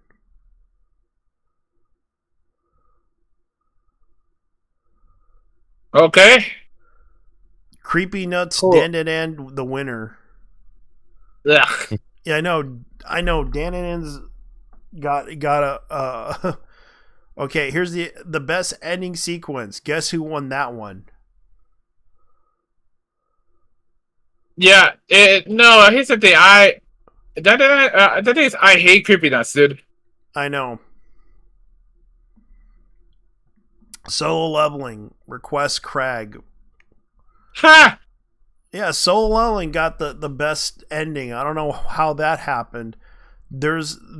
I guess because Kaiju number 8 or Dan didn't get a ending. Oshiko season 2 didn't get an ending. Oshinoko, well, let's just say that show fell out of grace. Ranma 1/2 didn't get an ending from their new series remake that they did. Yeah, that's actually disappointing. Yeah, best action. Guess who won that one? Demon Slayer. No, Solo Leveling. Oh, fuck off! The best action.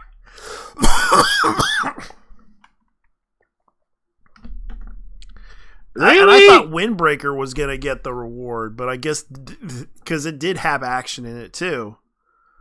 Best comedy. Guess who won? What? Mashal. Oh. Magic okay. and Hustle. I can agree with that. Divine Visionary Candidate Exam Arc winner. I'll agree with that because it was good. But here's the sad part: Konosuba didn't get the win. Fuck. Well, I mean, it is lame. That's lame though. My Dear No-Katan didn't get it either. Oh, that's double lame, dude. Yeah. Yeah, you can definitely tell that Crunchyroll was pretty much. Yeah, this was rigged. Animes, yeah. Best Isekai anime. They had Konosuba in there. They had Mushoku Tensei. ReZero won the ReZero Starting the Life in Another World Season 3 won the competition. Shangri-La Frontier Season 2, Suicide Squad Isekai, Reincarnated, and yet ReZero got the win. Yay! Best drama. The Sign of Affection, Dead, Demon, DDD, Destruction. Free Ren won. Free Ren won. Beyond the Journey's End won the best drama. Okay, I'll take that. Yeah, best romance. Blue Box won the whole thing. And yet Scott, I don't even know why Scott Pilgrim Takes Off gets it. Because it counts as an anime. Yeah. Best slice of life. Minoke, Too Many Losing Heroes winner. So Makene, Too Many Losing Heroines winner. Is the best slice of life. Laid Back Camp Season 3, My Dear Friend Nokotan, Mr. Villain's Day Off, Sound Imperium, Dangers of the Heart Season 2. Maybe Dangers of the Heart. It would have deserved it. Best Animation, Demon Slayer, Kasumi no Yaba, Hishiro Training Arc. Training Arc, sorry. Yeah, so the best animation, like Dandadan and Delicious Dungeon, Free Ren, Beyond Journey's End were nominated for that one. Even Soul 11 was nominated, so I guess Demon Slayer kind of had the best animation. Best background. That's the best. That's actually the best. That's actually the best trait that Demon Slayer has. Yeah. The story is pretty. Well, let's be honest here. It's not its strongest suit. Yeah. The animation is what carries it. So the best background art. So Free Ren got another victory. Oh, I can confirm. It's the best background art. Okay, so best character design, Dandadan. That's retarded. Yeah. Because Digital Dungeon and Demon Slayer and Free Ren were nominated. Kaiju number 8 was nominated, and Apothecary Diaries were nominated on that one. Best Director, Kichiro Sanato, Free Ren Beyond Journey's End was the winner. Would you agree with that one? Yes. Yeah, because they had like Delicious in Dungeon, Apothecary Diaries, One Piece fan letter, Demon Slayer, Kamatsu no Yaba, and Dan. Dude, just say Demon Slayer is because you're always butchering the Japanese name of it. So best main character, and Sun Jinwoo is the solo winner of this whole main character. Sun Jinwoo for Soul Leveling. Let's see, Fern of Free Ren Beyond Journey's End, best supporting character. Really though? Yeah. Wait, Fern won? Yeah. That's crazy. Yeah. Must protect. Like, there was also other characters that were nominated. Hemel, Free Ren Beyond Journey's End was like the best supporting character. Jinsi from Apothecary Diaries, Seko from Dandadan, Senshi from Delicious in the Dungeon, Turbo Granny and Dandadan. Ha ha! Yeah, the best characters that were nominated from Dandadan was for main character was Momo and Okurin. Free Run did get nominated, but she didn't win. The main character. That's sad. Must protect at all costs character. Anya Forger, Spy Family. Hell yeah, motherfucker! Let's go! Yeah, that's another one. Best anime song. Oh God, you're gonna be disappointed. Otinoko Creepy Nuts, Den and N. Lame. Yeah, because Abyss Youngblood by Kaiju Number 8 did not get any. Lame and gay. My Creepy Nuts didn't get. Okay, that's Fatal Gemini. Okay. Oshinoko Season 2 was nominated. Level Tomorrow Together Solo Leveling didn't get win. The Brave Yosaburo Freerun Beyond Journey's End for the best anime song didn't win. But yet Danan's Creepy Nuts won. Best score Solo Leveling won. Best voice artist performance in Japanese. Abako Yordurez was the winner. Oi Yuki. Yuki. Yuki? Yeah. Oh yeah, I did read about that. She won that one. Best artist performing in English. Sung Jin Woo for Solo Leveling. Alright. Okay, best voice artist performance, Arabic. Forget that. They got nothing but best voice in Castilian, French, German, Hindi, yes, and Italian, Spanish. You want to know who's in Spanish? Latin American or Spanish? Iberian Spanish. Alright. The winner for that one from Miguel Angel Deal, Aaron Giger, Attack on Titan's final season chapter special was the winner.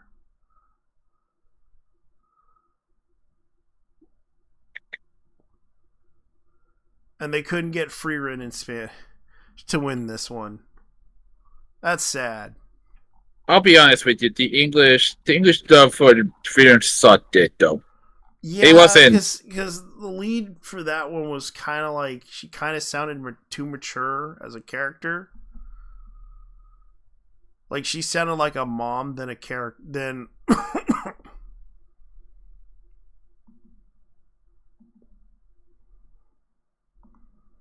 that's the thing. Like that's the weirder part about that anime is like they're trying so hard to make that like I cannot understand why that anime won out of all of them. Freerun probably did deserve it, but the problem was Sony kind of was like, we need to promote that anime. We need to promote our stuff on the platform because we own the platform. Therefore, since we own Crunchyroll, we own. Yeah, and these cocksuckers are gonna be saying, "Oh, look, a bunch of incels are whining about how their favorite anime didn't win." Do we really care? Not really. They just didn't care. They just basically they wanted to promote Solo Leveling because Solo Leveling was, of course, a Sony project. And also, it's an MMO anime. Yeah, it's an MMO anime, but at the same time, it's not. They're trying to make a franchise out of it because considering how considering that this is the first season, not the second season, they're trying to hype it up because they want to say, "Oh, Solo Leveling won, therefore we are the champions. Give us money now." Look. I'm guessing. You fucked up. You know it's bad when you actually agree with IGN that Freerun won Anime of the Year. Yeah. You know it's fucked up. Yeah, it's fucked up that they're trying to and people are saying why Solo Leveling is 100% an industry plant. Was Solo Leveling actually good? It is an industry plan, but it's an industry plan from Korea, like their K-pop singers. Yeah, and the weird thing about it, Sony is trying to put this out there that they're making money off of it. Are they? And plus, the fact that they also have a movie for this thing, I'm surprised they're trying to sell this internationally because of the fact what saved their ass was season 2. First season, people didn't like it because of the animation. It was video. A bunch of Zoomers I know were saying that Soul 11 started out being I refuse to use this term when describing mediocre because that's what it is. It was mediocre. Yeah, and then suddenly when season 2 came out, it suddenly changed. People changed their minds about it. Oh, Solo Leveling season 2 is badass now. And I'm just like, it could have done better. Like it's an okay series, but it's not anime of the year. It could win the season 3 if they play their cards right, but season 2 came out this year and it was okay. It wasn't bad. I don't think it was a bad anime. I think that it started the first season kind of started off right on a rocky start, just like Bleach did back in the days. I remember Bleach was first season didn't do so well. I recall people didn't like it, and then when the second season came out, it started to get a lot of popularity. So the second season kind of hit it off pretty well for itself. That's how Solo Leveling felt like. So pretty much Crunchyroll is trying to emulate the success of Bleach because Bleach was on Crunchyroll back in the days. And it had a lot of success on Crunchyroll as a streaming moneymaker for them. But here's the thing about this show. The animation for the first season didn't hit it off very well. But the second season kind of did it because it had too much shonen fighting. That's why it's getting a lot of popularity because of the action was intense and everyone liked it. And therefore it kind of hit it off pretty well for itself. And I guess they're trying to pull off the same success that they did with Bleach decades ago. Am I right or am I wrong? No, you're right. All right. Yeah. Basically, Bleach is of all things normally slop. Yeah, and then of course they had so many seasons and so many arcs, it was ridiculous, and plus movies. Dude, I don't even. I watched Bleach, but I didn't last more than 60 something episodes before I called it quits. I understand. I had to stop because it was like, okay, because it took so long. They dragged the whole series for a long time, and that's why I had to stop watching it. And of course, same with Naruto. And Adult Swim didn't really help either. When it was...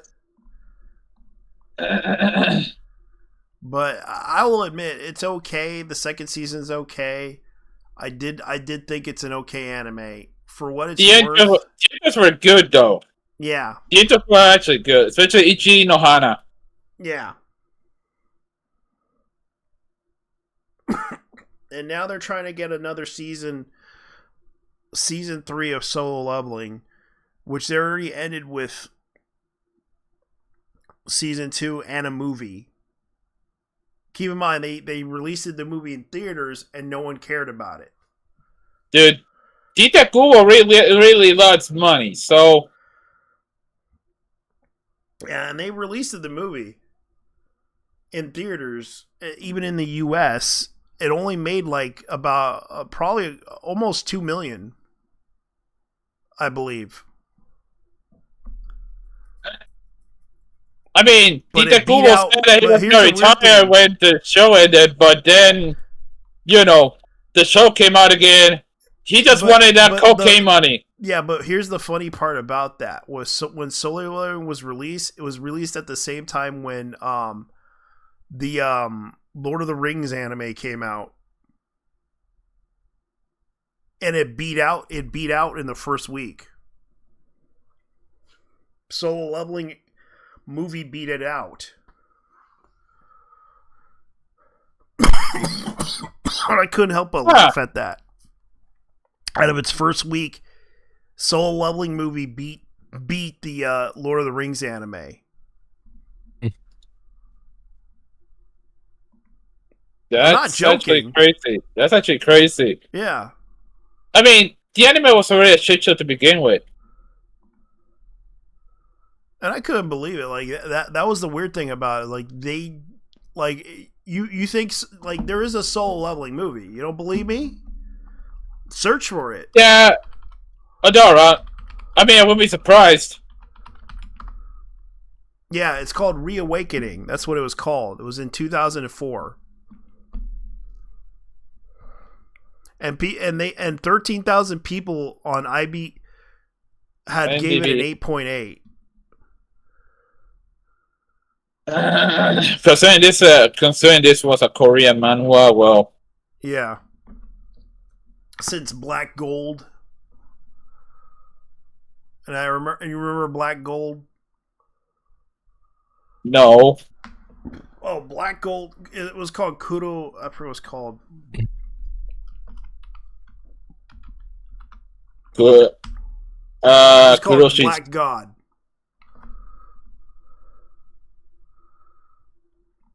Dude, you know what would be an actual manga of the year adaptation? An actual good series from Korea?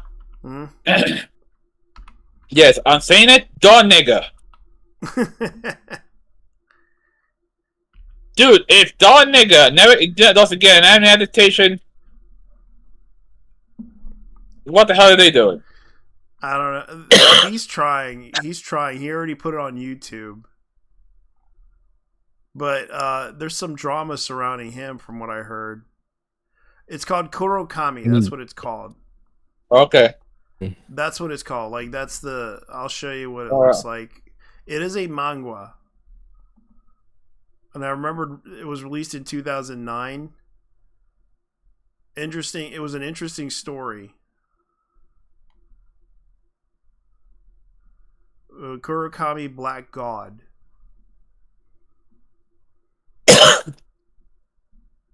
And I recommend it. It's a manga it's based on a manga. Japanese Korean manga series written by Dal-young Lim, illustrated by Park Sung-woo.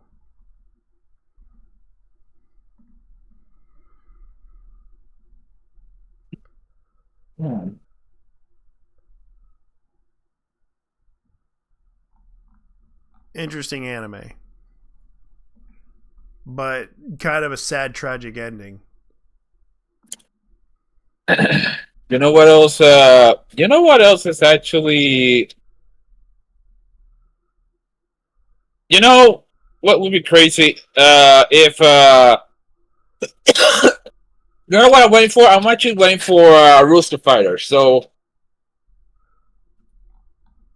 I have a feeling Rooster Fighter is gonna be peak. Well, they already released it Lazarus, and that is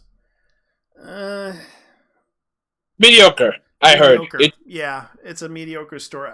Because I'm kind of upset that you found out that they gave up Space Dandy for that show because they wanted something different. Fucking Adult Swim! I swear to God. Yeah, they could have gotten another season of Space Dandy, but no. They fucking had to be like, we kind of don't want to do that. We want to do something different. And the creator of the series said, "Hey, I'm willing to do another season. Would you guys like to do it?" And they're like, "Nah, we want to do something different." So he pitched the idea of giving this show Lazarus instead, which I'm kind of like. I'll be honest with you. If I had to talk to Shinichiro Watanabe about this, I'd tell him, "Yes, I want a second season of Danny, dude." Yeah, and these cringe lords decided, no, we're not going to do another Space Dandy anime. Do you know how many people? Do you know how many people that are in the that are like, it's a cult classic anime, and they chose to say no. And people, and it pissed me off when I found that out. Dude, Space Dandy was actually fucking awesome. Yeah. Especially, not only because of the music, it was because of the characters. The show itself was a goddamn parody of space travel. Yeah. And the man was a culture fella, especially when it came to being an ass enthusiast. Yeah. And they just basically ruined a chance for another sequel.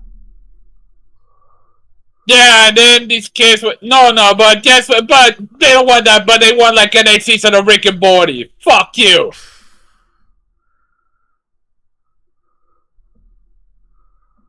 Oh no! But guess what the kids want? They want an 8th season of absolute brain rot. I watch brain rot myself, but Rick and Morty season 8. Yeah.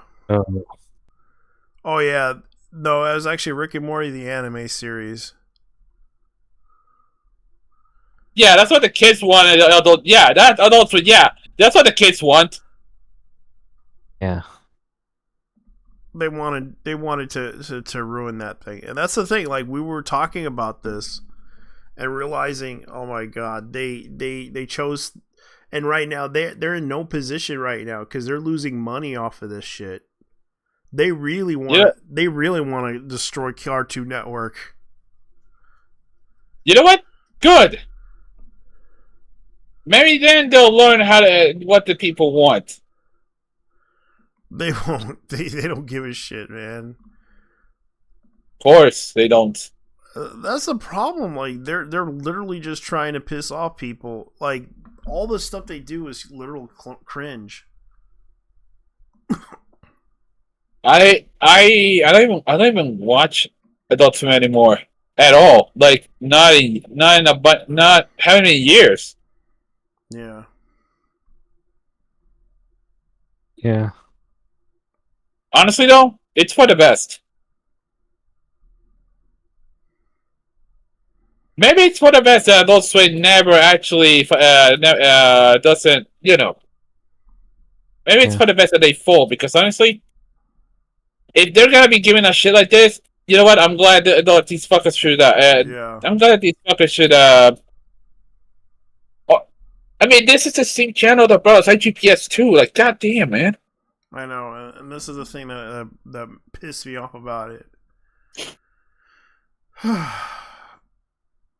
I swear, this is becoming a situation to where they're trying. Okay, Luna Asuka's graduation. Nova More.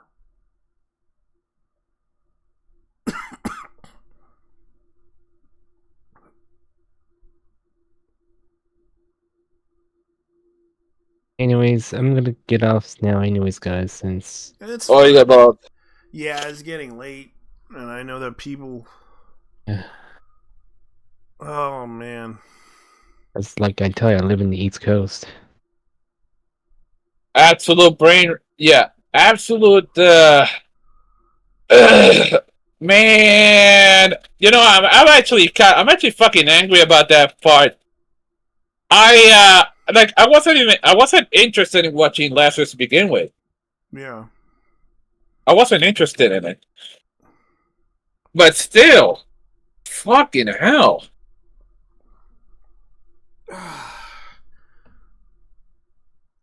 Let me see, what else is there? Unhinged parasocial clipper won't leave Anna alone. Alright. You were saying, sorry, JT. So apparently a clipper was so obsessive with a VTuber. I mean, NM Valens. No, it's this person. Rima made a video about it. It's like a 32-minute video. Oh. Okay, so... Wait, what? A clipper. You know what a clipper is, right? Yes. Yeah. But I meant... So, the clipper's name is Max Wayne. And who is this Oshi? I don't know, but it sounds like to me this person is behaving badly. So we'll just look at. I'm gonna look at this video to find out what it is, what this is about, and I will show you. That is fucking cold, though. That reminds me of that Filipino guy who was obsessed with Peppa Pig. Oh yeah. And became her enemy. His enemy. Like she became his enemy. And Ani responds, yeah, you clearly didn't. Interesting, I didn't see it that way. See, Prushka's response here is exactly my reaction reading this, like, puzzled. Get out! I am puzzled. No, but seriously, good night, In the past few months, his clips and posts are borderline. Hey guys. So what kind of reputation they want to build for themselves. Saying that I gave personal green light is a straight up lie. Context to lost people, and it's a comment pinned by Max Wayne on his channel, I assume, saying... A captain goes down with his ship, matey, but my ship be a stubborn one, and therefore I shall not abandon the cause. For 40,000 subs, a rather large sum of gold, and not be held responsible for any harm the video may cause to you or someone else, including moral, emotional, and material harm. Oh, that was for Nurosama's birthday. Cool. Happy birthday, Nero! Oh. I've never seen a Clipper channel like this. Max like he has his name, or he kind of makes himself the topic of his clips. Hanyako and Max Wayne. Hanyako spits mad facts. Neuro kills Max Wayne. Max Wayne says hi to Miniko. Aqua reacts to Max Wayne evil birthday edits. Annie reacts to my Neuro edits. So good. That was nice.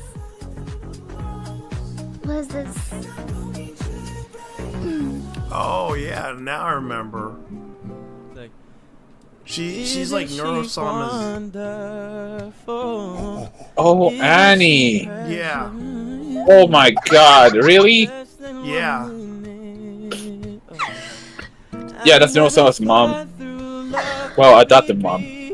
Annie's model is really pretty. It's edited nicely too. Aww. All these Neuro edits of her being cute. The Neuro fan cam. Oh, watch her. She's good. Yeah, she and Neurosama make a great that pair. was so good. What the heck? That was so good. As a matter of fact, Annie is her adopted AI mother. cover brain rotted. I thought that was Vito AI cover. Well, in lore was.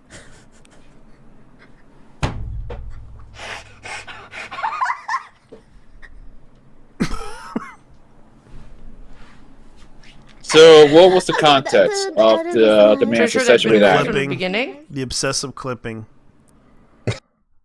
Either kicked or banned from Annie's server, and he has no problem with That's people it. I post or expected shipping in something a general, bit but she more does like, have problem with people's behavior. If you you still know. ship, that's fine. I expected so something a don't be bit weird about it. more Then technically speaking, regarding Annie is actual Vettel's Stanley fiance. behavior or Somebody else commenting on the topic. Open being YouTube, batshit watch a insane like the VTuber guy clipper. who See how his who win has used to crashed stand out. Peppa Check his channel Pickin. last month for vids are gone. And Open that the Twitter, didn't dude even himself search for was anything. absolutely Artists fucking distancing cooking the themselves brain. from shipping art. Bro damaged the community by being overly parasocial. I feel bad. What did he do? He told people Annie would be back soon, talking about what she's doing during her hiatus, trying to chart when she will return, and he got mad at him for making assumptions about what she's going to do. He followed up with, but wedding stream goal when Annie clearly needs time off. Oh god, there's a Google Doc about Max Wayne. One I did not example is expect this Leaflet. rabbit hole. Alright. Yeah. We should have She's started packing. this. Max Wayne is Same a with well-known Kirsha. Annie Clipper in her community that started off normal but has gotten increasingly worse and more parasocial over time. In the past few months, his clips and posts are borderline harassment, spreading misinformation about Annie's health. Alright, He so is in the case of outright Kirsha, inappropriate, offering unnecessary and harmful speculations about Annie's Young highness Wise. and her health. He also uses careless clickbait titles. Man, I see her as the type. I see her as the type of chick who owns well, the fact after clip the stream, Max. I see her as the type of chick who owns, of all things, a huge collection of assault rifles. Yeah. Pippa shouts me out.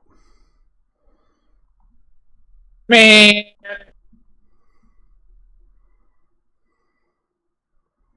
It'd be funny if I did try to. Hold on, Nina.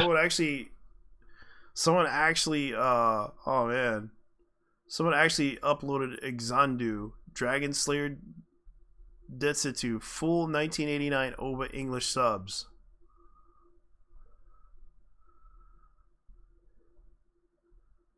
Cool, I'll watch it.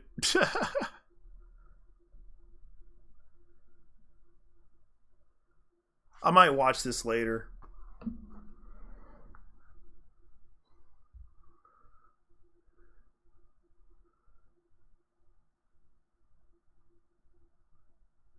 Yeah, I might watch this because someone uploaded it. Just so I can get an idea of what they're doing.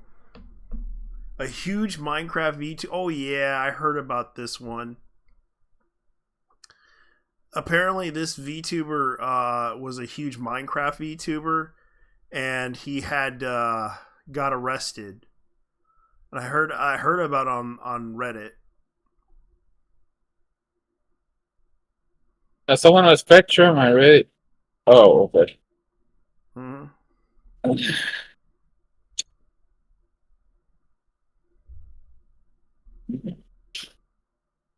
Man, that's Sandu in this. Hell yeah.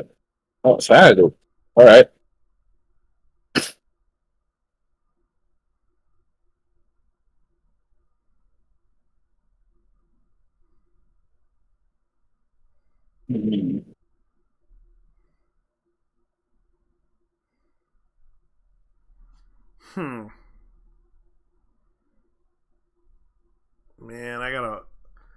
Man, there's so many animes that are probably going to be coming out soon next month.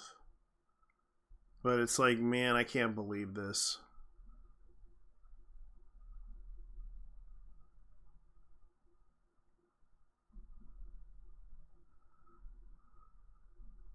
Man. Imagine if, yeah, I mean, all things considered,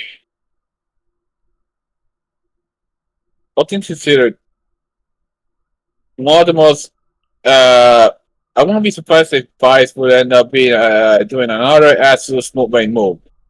Yeah. I mean, they already did that one a couple articles on Kirsha, and I see that one Japanese. Oh, they never learn. Vice never fucking learns. I know. They continue to attack Kirsha because she read, all she does is read articles on the news, and especially some research on certain things. What happened was she read Inogonophilia. Oh yeah. Oh.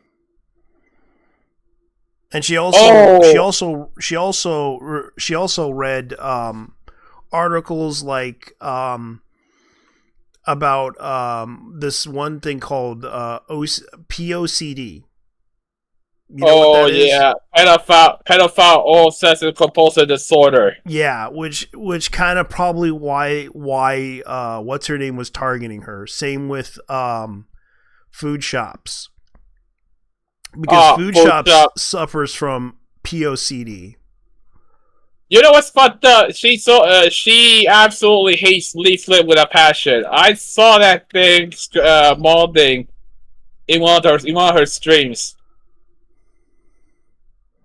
Holy shit! This dude, Fucha sucks dick, man. She used to be really okay, but then when Trump was elected, she started attacking people left and right. I mean, her ilk does that a lot. Her ilk thinks the man is really Hitler for not giving in to the trans shit. Yeah, that's the thing. Like, people got fed up with it. Look, I'm gonna be honest with the trans community when I say that their lifestyle is a fucking religion, and they don't know it. Yeah. And they treat it like a religion. Yeah, basically, I told you about it. Like I said before, they basically, if you do something wrong that they don't like, they'll condemn you as a transphobe. Oh, it's the same as if you don't comply with us, you're going to hell. It's kind of the same thing. I hate to say that, but it's true. Okay, so tranny jihad when? No, it's tranny Catholic. No.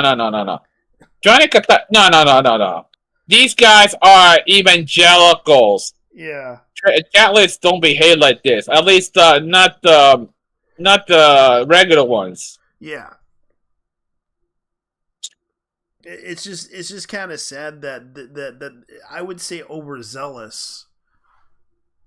The overzealous ones are, because they believe in their little cause of changing the world to their idea world. And it gets to that breaking point that it's like, okay, why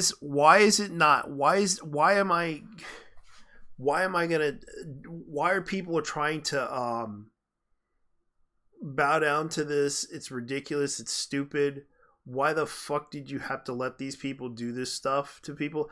I get that you don't, the whole anti-bullying thing, but this is a little bit too obsessive and too creepy to be like considered to stop bullying, because the way this person's behaving, especially because people didn't learn last time with Keffels. Remember Keffels? Well, how could I not? Yeah, people were trying to say that Keffels was scamming people. This is not right, but instead they reward her more by telling, because people didn't seem to understand that she was lying to people. I'm being attacked by this page. And this page basically brings up all the stuff that you did. They didn't harass you. Funny? Another site did, which can't be mentioned because that website is known to do far worse than what the other website did. But she chose to go after that website because they were digging into her too much. Honestly, Keffels kind of deserved it. Yeah, because they didn't know that she is a scammer. And people didn't even bother to listen. They just went after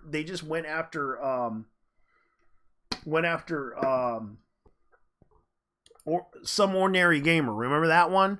And he cucked out. He cucked out really hard on that one. And I try to tell him, dude, these people are zealots. They do not care as long because they want their narrative. The way they are a sex cult. They are obsessive about their identity more than they're obsessive about trying to stop hatred among themselves. WT. There's a reason why I call him putahad. Because he's a bitch. Yeah, it's like he would rather let his wife get beaten than actually try to protect her from harm. Must be that Hinduism in him, you know what I mean? It's not that. It's just what pissed me off about it is like he basically tried to, but he's also Canadian, keep in mind. Oh yeah. And I don't blame him. I don't blame him, but it's like unfortunately he's trying his best not to be mean about it, but he has to tell them enough is enough. What you're doing is wrong, and you're helping a scammer. That's all he had to say. But instead, they didn't. But nobody listens because they don't care, because they're a part of that overzealous sex cult. They're obsessive about their identity. They think everything is transphobia, when in reality they're pointing out to you that this person is scamming you, this person is lying to you, but they don't want to listen. They would rather not listen to you because you're the bad person and you're the enemy, because they're highly selective. And I know that because I've seen how they treated Food Shops when she was accused of pedophilia and all this other shit. Because I know what happened. She got caught with literally posting images of Lolly. That's what happened. That's what got her into trouble. And I knew that. I heard about it from other sources that talked about this. They went after her. They doxed her. They tried to do everything in their power to destroy her, so that she could be demonetized. She was excommunicated from the left community. She didn't give a shit. She kept continuing her grind and kept making content, and she kept doing it. But when Vosh got caught, guess what they did to him? Not solving nothing, really. Nothing. They were very selective. Why? Because she was trans.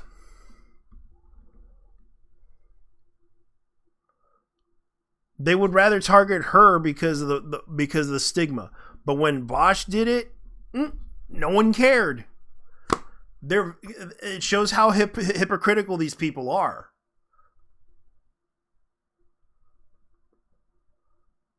They do not care who you are. Yeah, like they treated Food Shops far worse than what Vosh did when he got caught with stuff on his hard drive. And people were literally defending him and all this other shit. And it's like, dude, this guy got caught with porn. I saw the images.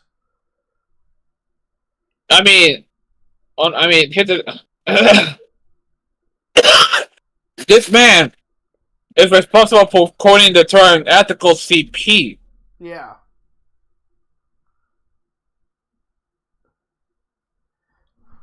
And did they go to his? Did they call up the police on him? Did they basically say, oh, he said these disturbing shit online? No. Because Food Shops got doxxed. I know that. Same with, but they would rather go after Food Shops than Vosh. Imagine defending someone who has a shady attitude. In the case of Food Shops. Yeah, Food Shops may have a shitty attitude, but Vosh, I consider him the scumbag of scumbags. But Vosh is on point on some things. I gotta give him credit. He's on point on certain things. But the rest of it is bullshit.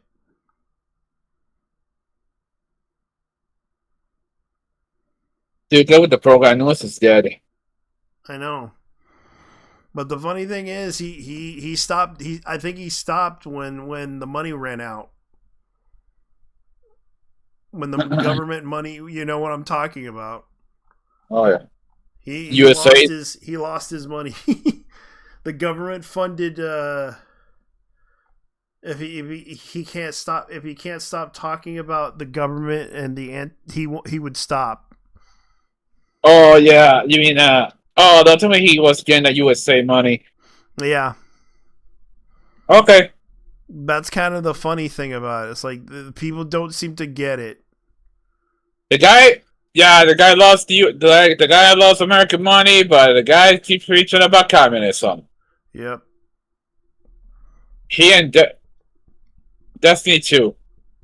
Yeah, he was Destiny 2. Hassan 2. Hassan too.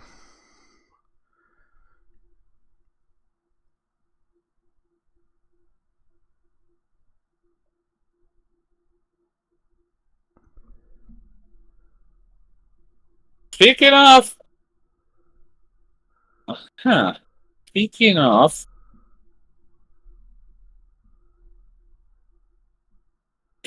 people really freaked out about the fact that he has a thing for goblins. Yeah. The guy is not. The guy is definitely the guy definitely looks like a dwarf. So yeah, he's a homosexual. Actually, he's a bisexual. He's a bisexual midget fetishist. Damn, that's crazy. Yeah, that's what I call it.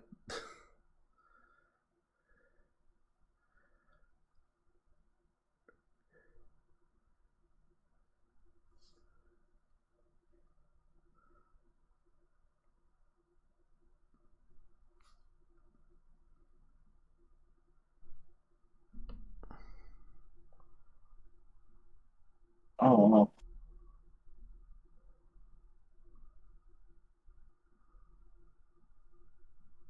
Let's see. Where am I now? Yeah, it's kind of sad, really. It's like there's not much going on. I'm just making up stuff as I go. Selling fake phones at Walmart ATM. What happens? Fake phones? Fake phones? Yeah, this guy fooled the system at Walmart. This is what the guy did. Have you guys ever been walking to your Walmart and you look to the left as you're walking in, you see this green kiosk, Eco ATM, and wondered, what is that and how can it make me some money? Well, don't you worry, I tested every device I could think of so you don't have to. We got modern Androids, we got iPhones, we got cardboard phones, and even some fake phones from Temu, just to see what the device does, how much it'll offer us, and see if we can make some money back on these devices. They definitely got you. Now, up first, I wanted to try a phone that you legitimately might have laying around your house. Okay. Just collecting dust. Let's take it to Walmart and see what the kiosk gives us. The guy This is a was Galaxy straight. J3. On eBay, phones, the I blue don't know, they ones. sell for like $5, so really nothing at all. So he to cut to sold- the chase, so you he basically bought one select for which phone you $12. have. Does it work? It prints you out a little label that you stick on the back of the phone. Eventually the case will open up, it'll give you the right cable for whichever phone type you selected. And then you just plug your phone in, lay it down where it tells you to, and it scans if, the phone seems to be what you said it was. After that, it'll close the door, scan the phone for a while, and after you wait an eternity, it will give you an amazing offer of $1. Boys, we live in the dream with this one. You choose how you want to get paid. I think it's interesting. You can get Venmo'd. And then things get really weird. It wants to check my ID. Oh, That's not a thing where I the live. machine decides it's time to take a selfie. I guess it uses this to compare against your ID photo. That's interesting. And then it finally decides it's going to throw your cash out at you. This gave seriously him took like $1. 90 plus seconds for it to figure out how to They set said up $1 for that thing. Eventually we got it. And yeah, that's the whole process. If you're just trying to trade in some $1 for that phones you don't really care Samsung. about, That's I know. cool. yes, it works fine. Now up next, I'm going to try the Pixel 7a. Now this is just, a standard Pixel phone that we use 7a. here in the office every day. And my goal here is just to find out what a decently spec'd phone gets you at an Eco ATM. We put it in the device, we plug it in. It takes a little while to scan everything and gives us an offer of $43. Now on eBay, these go for like Pixel 7a. $120, $130, somewhere around there. So a third of the value, come on now. Is this really the best case scenario you can expect for your phone at an Eco ATM? Now up next was a very interesting phone. A while back we bought a phone from this exact Walmart for $29.99. Makes me think you might be able to sell the phone to the Eco ATM and might think it's a fancier device than what it really is. You might make a bit of profit, eh? Now this little scheme I have is immediately out the window because for some reason this phone took actually 5 minutes to turn on. I don't know what was happening. Eventually when the phone woke up, it was all fine from there though. And eventually gave us our offer of $5. Yeah, so unfortunately, if you want to try out my little scheme, you're going to lose $25 per phone, so probably not a good idea. But then something happened that we probably should have expected. He paid $100 Yep, that was a for cop that was thing. talking to us. Now, don't you worry, your boy's not going to prison $30 for that yet. thing. It's okay. He was super nice. I think one of the Walmart employees essentially saw us I standing actually there got at the kiosk with a box of phones and said, "Yeah, for, that's a little suspicious. I think they're selling stolen phones." And the I cop actually just wanted got to a make sure call. that wasn't the case. They In fact, offered he me a only really wanted to know if the Eco 256 ATM was a gigabyte worthwhile investment for him to get rid of Motorola. some of his old phones he had. To which all I had to For say was, $50. "No, don't do that. Sell it on eBay. Do anything that isn't trading into the Eco ATM." That's kiosk. quite a lot, Don't do it. actually. All right, Damn. guys, it's time to get a little crazy. Up Up next is the Tank 3 Pro. If you somehow missed this video, here's a little clip from it so you can get an idea what this thing is. Is turning on projection avoid eyes? Wait, what? Really? There it goes! Actually, it's literally it does just the whole movie theater what's thing. on the phone. You know, the camping light is absurd, right? Let's turn that on again. Yeah, this is absurd, especially I found out you double tap here. It goes super bright. That, if I look into, I will go blind instantly, I'm pretty sure. Now, we did run into a little bit of a problem with this phone. I think this is why the kiosk recommends you take off your cases. When I went to go plug it in, it like barely could go into the slot to charge the phone or, you know, detect if it was an Android or whatever. And even then, I mean, it was like really barely hanging on in the little clip. This phone is too big for this machine, clearly. I also thought it'd be fun to turn on the camping light while it scans the phone, because, I don't know, gotta give it a little bit of a challenge, right? It looks like your phone was placed funny. Uh-oh. That's all right. It's probably because of the flashlight. Let's turn that off and try again. Oh, man. We, like, broke the cable now, too. What is going on? But all right, something we did the trick, because it actually started scanning the phone this time. It took it a while, but when it finally pulled up the offer, $5. Guys, this phone is $700. What are you talking about? Wait, what is this? Is this an Oyster WP5? I can make more money off this phone, you know, starting a business with it where I project movies and have everyone pay me $1 to come watch them. Is that legal? Also, I don't know if you guys noticed, but there was this little error message on screen the entire time when we walked up on the machine. It just said this, failed to start APC PBE agent service. I don't know. Every time we hit it, it made a little Windows sound and it just kept coming back up. So I just moved it out of the way. Anyway, it was time to try this TikTok Shop S24 phone next. And of course, it's an S24, so we had to pick Samsung. And then we went ahead and hooked up the device to the machine, let it scan it. And here we go. What does it think it is? Unknown fake iPhone 14 Pro Max. Close. It's not an iPhone, but fake phone? Yeah, I would say so. The saddest part is that we paid $130 for this phone on TikTok Shop, and it's offering us $1. It's kind of a slap in the face, don't you think? That's all right. We have another one of these, very legit phones. This is an S25 from Temu. Unknown I can't believe that is something that you get. Like he's Sure enough, we went ahead and hit Samsung, slapped a label on there, let the machine take a look at it. And what's it going to say? Unknown fake Samsung Galaxy S22 Ultra. This one's a bit closer. It says S25 in the listing, so I don't know where this machine got the S22 from. Why does it think they're fake, though? Yeah, you're getting fake. They're just from very sketchy, definitely legit websites. All right, up next we have the last of our very legit phones. This is a tiny S25, but we went ahead and hooked it up to the machine, let it scan the phone. And what's it going to be? An unknown fake Samsung Galaxy S22 Ultra again. Now, this phone and the last phone don't really look similar, but I guess they're both S22s.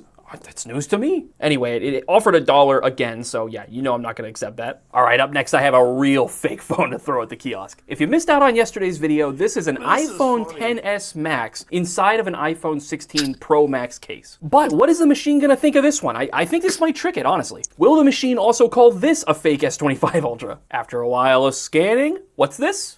Apple iPhone XS Max 6. That's almost correct. What the heck is a Max 6? Maybe detecting some kind of like Chinese spyware still on the phone, and that's the way it had to communicate that to us. I have no idea. Anyway, it only offered $58. A XS Max like this should go for like $150.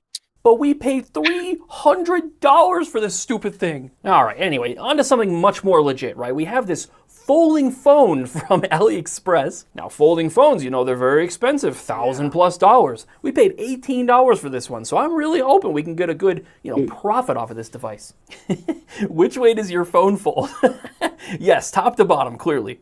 I'm not seeing our brand on here. I guess other brand will work. Surprisingly, hooking up this phone was completely fine. I just had to pick mass storage, and it went ahead and started scanning. Nothing seemed to be amiss yet. And then eventually it said it was a unknown fake iPhone 14 Pro Max again. Oh, okay. Like, come on now. This looks nothing like an iPhone. It's not a Pro Max. This thing's tiny. How can this be a Pro Max? And wait a minute. iPhone doesn't even make a folding phone. I selected folding phone. This is all a scam. All right, up next, it's time to start moving on to things that are a little bit, beyond phones. This is like a weird smartwatch phone hybrid thing we picked up for like $90. Which brand is your phone? Other Android? I don't know. Please remove your phone's case. All right. All right, we went ahead and connected the device up. It seemed to be going fine so far. Unfortunately, we kept trying the device over and over again, but it just kept coming up with this error. Something in my test compartment isn't quite right. I don't know what was wrong with this thing, but it couldn't figure out what the device was. All right, up next is this iPhone inside of a calculator. This video is insane. You definitely have to go watch it if you haven't seen it yet. Yes, it is indeed an iPhone. Yeah, it's working just fine. Remove the case.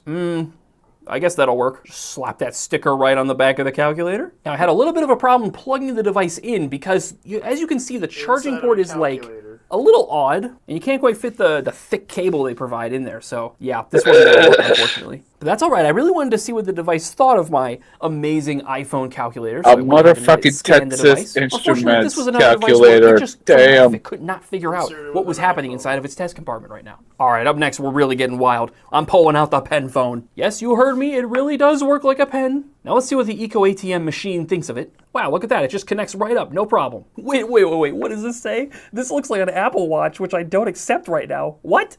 You're telling me we literally put inside of the device a smartwatch earlier and it couldn't figure this out. We put a pen phone in there and it's like, no, that is for sure an Apple Watch. All right, guys, last but not least, I had the ultimate tech device to try out in the Eco ATM. A custom-made cardboard iPhone. Why, yes, it is an iPhone. Yes. Oh, man, it doesn't power on. That's a shame.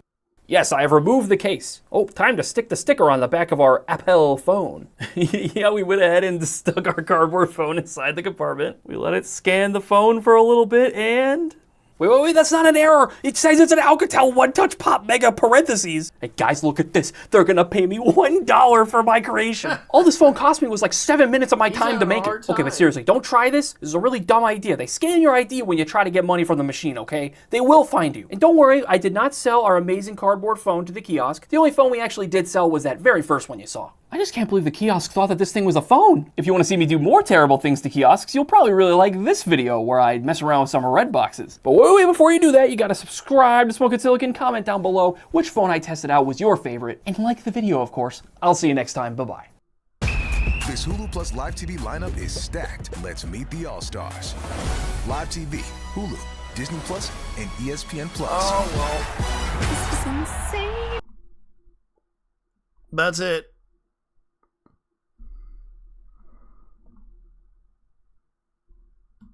Man, honestly, the foldable old school phone. It should have been worth some money. That shit looks legit. Oh man, the guy did the DK oldies thing. Tronic fixes. He fixes like old like new systems and also old systems. Like he bought like some trashed PlayStation 4s. He once even opened up a PlayStation 4 filled with bugs. I'm not joking. What? Yeah. He ordered from DK Oldies, which is a controversial store that sells retro games.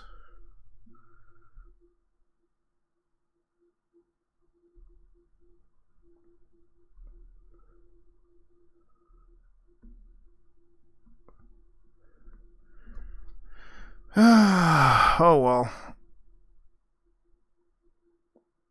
I'm just trying to figure out something. Yeah, there's not much news.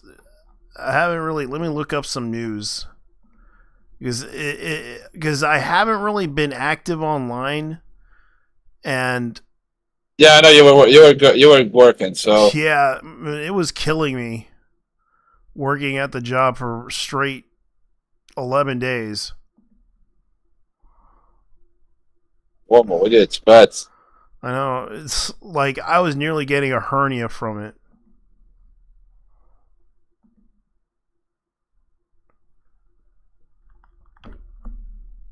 But thank God someone noticed that I wasn't feeling good.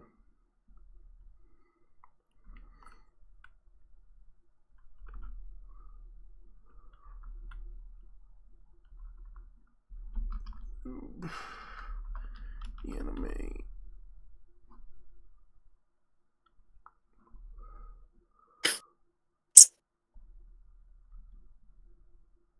Let's see. I gotta look it up. Okay. Let me look something up at Senkiku News.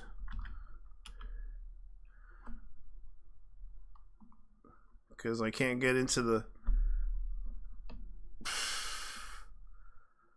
Let's see. Azura Lane cover breast with text and Akihabara ads. And this was on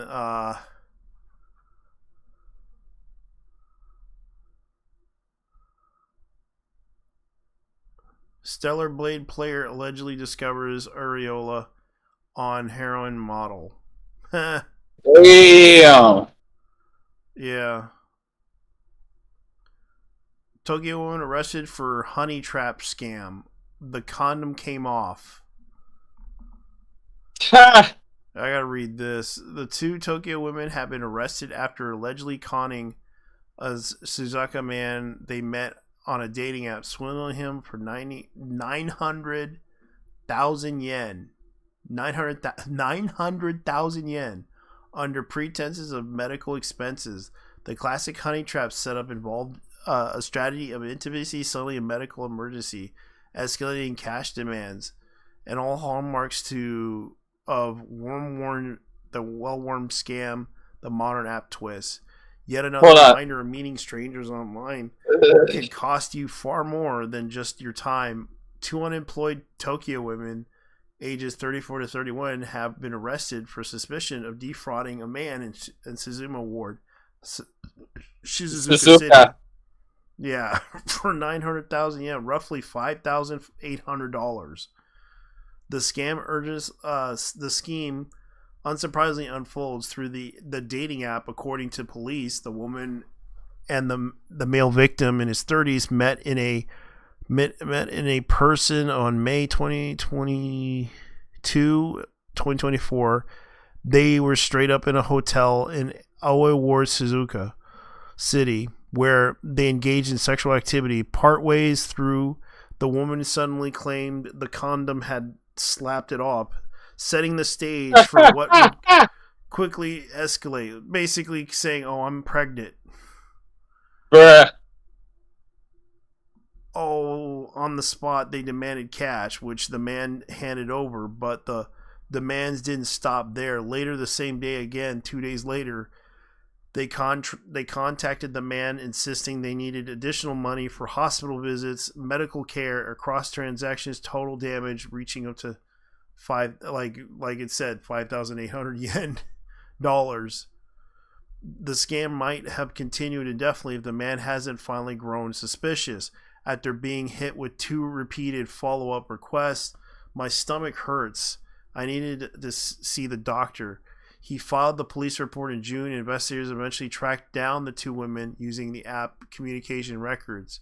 Both suspects reportedly denying the charges, offered always convincing defense.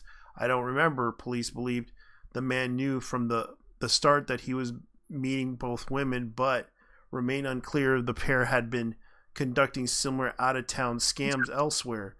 In the end, the textbook example of age-old tricks given modern sweepable update, proof that even the world of apps, some cons can never go out of style. That is sad.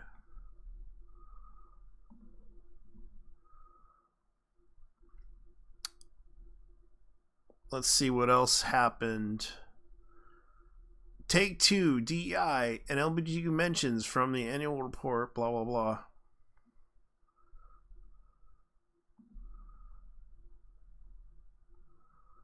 Oh boy. I gotta watch that hentai.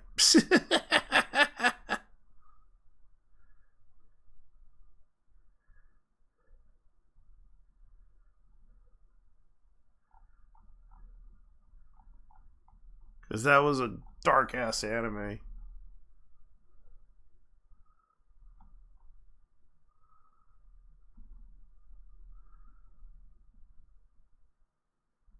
Hostile about to come to an end, not without the last 2 bang an unhinged nurses.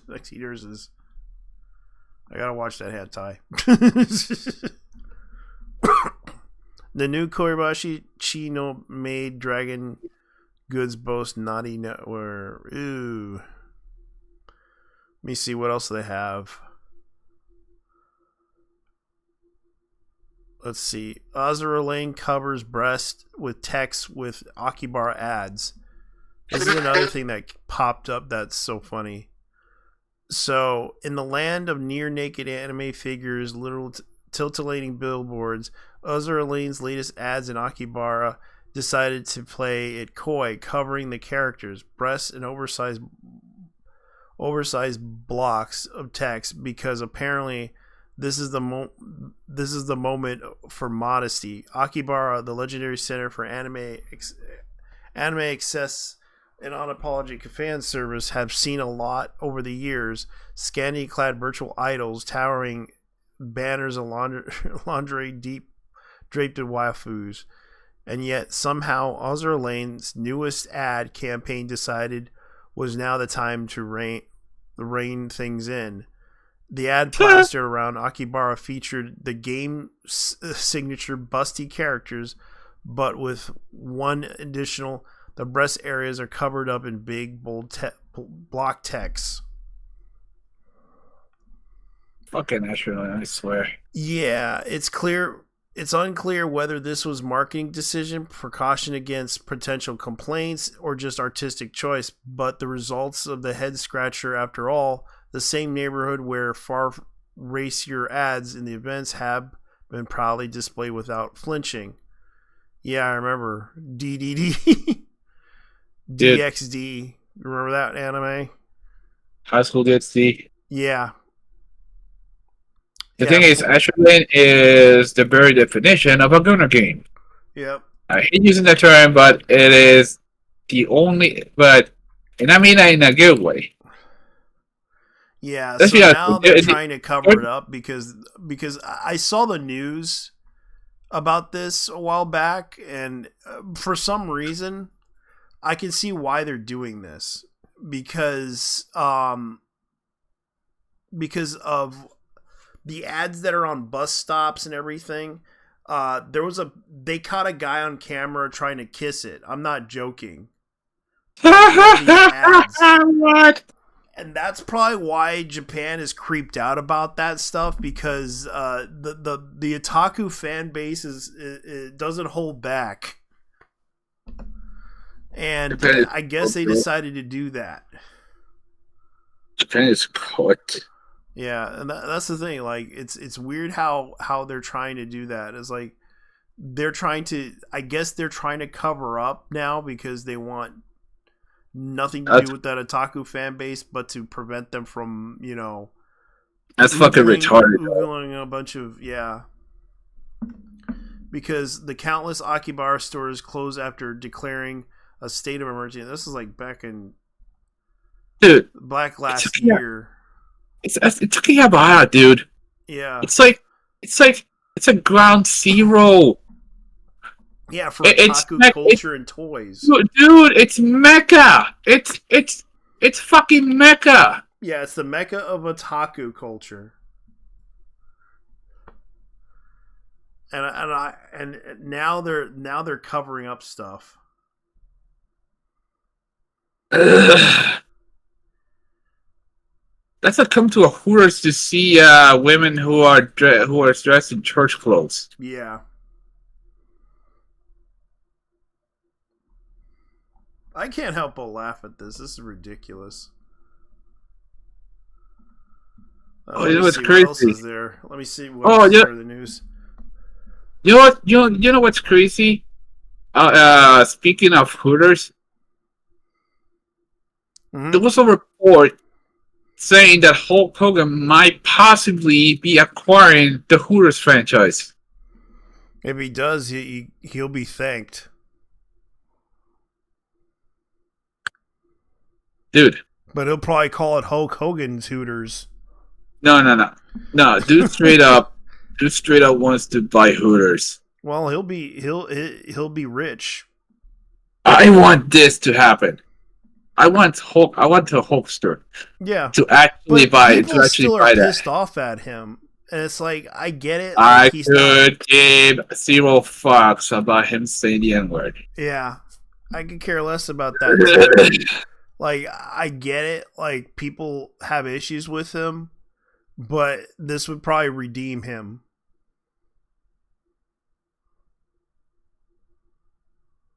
That's what I'm saying. if he did that. Because I know he's getting old and he's trying to retire. He's probably trying to retire to make money. So yeah, I'll give him that for his persistence on trying to buy a company back just to make bring back the company back to its glory days as a oogling business for female waitresses that want to get into modeling. I'm not joking. That's what it does. Well, the thing is, Hooters is the American version of Maid Bar, only with big tits and asses. Yeah, but they do tend to take the skinny girls too. Yeah, I mean, all right. People are into flat, so people are into flat dresses. So flat is justice, I guess. Yeah, flat justice. All right, here's another story. This is like weeks ago. Credit card companies once again dictate what Japanese content you're allowed to buy. Oh, fuck off. Seguro, the major Japanese online retailer, has suspended access to adult PC games on its storefront, discussing with payment processors. Yet another reminder, when it comes to Japanese media, Western financial institutes are more than happy to play the morality police. Sarugaya, the long-standing name for Japanese hobby and media sales, had quietly pulled the plug to access its adult PC section, moved to allegedly temporary. But anyone familiar with the current landscape knows what that really means. Credit card companies have stepped it in again. According to Suguro, which I would recommend if you're Japanese, go to the Japanese banks and not use Visa, but use your Japanese credit, whatever it's called. JCB? Yeah, JCB. Oh,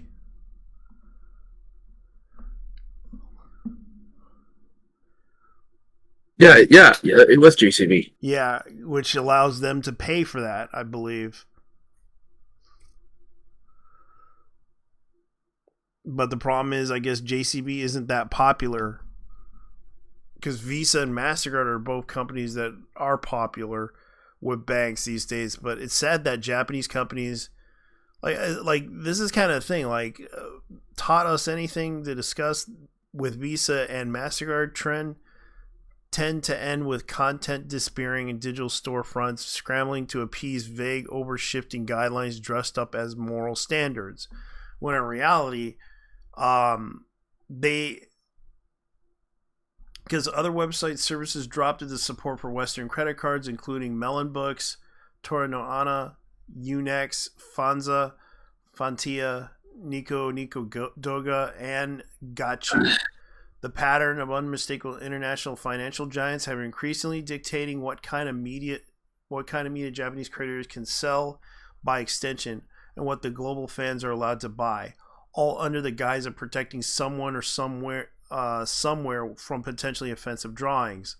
As always, content is questioned and remains fully legal and fully fictional. But in a world where payment processors get to judge, jury, and executioner legally takes it back seats to optics, after all, nothing says ethical stewardship like gutting niche media for a crime having big-eyed anime girls with risky outfits. Which I kind of feel like, because I can understand what was going on, I feel like this is becoming a situation to where they're trying to disable the payment processing in order to control the anime industry to abide by these standards, when in reality they shouldn't be doing that. But unfortunately, we have a problem with this, because right now the government wants to control everything, and Sony's even trying to control the anime space in America, they're forcing the Japanese to follow these standards, which I think is the wrong thing to do.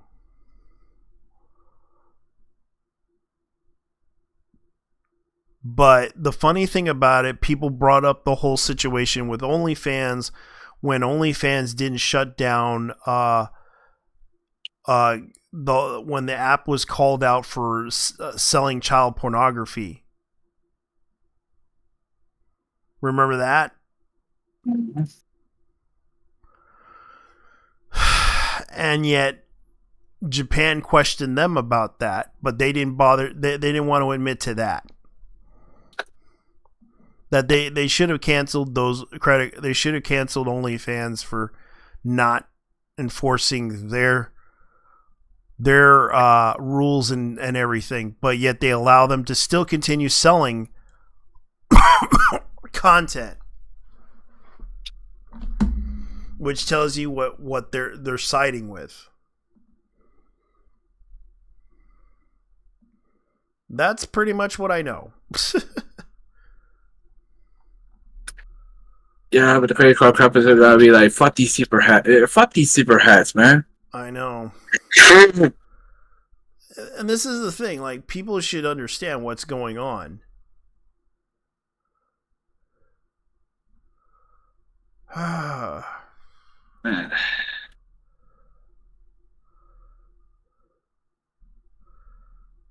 That's it's the funny thing.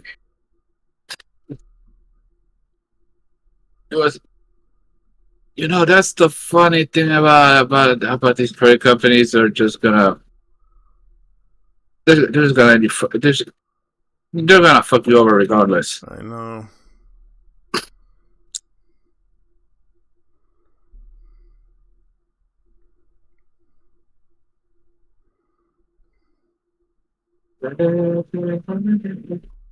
All right, so go here. Yeah, we're getting ready. We're getting ready for a lot of stuff.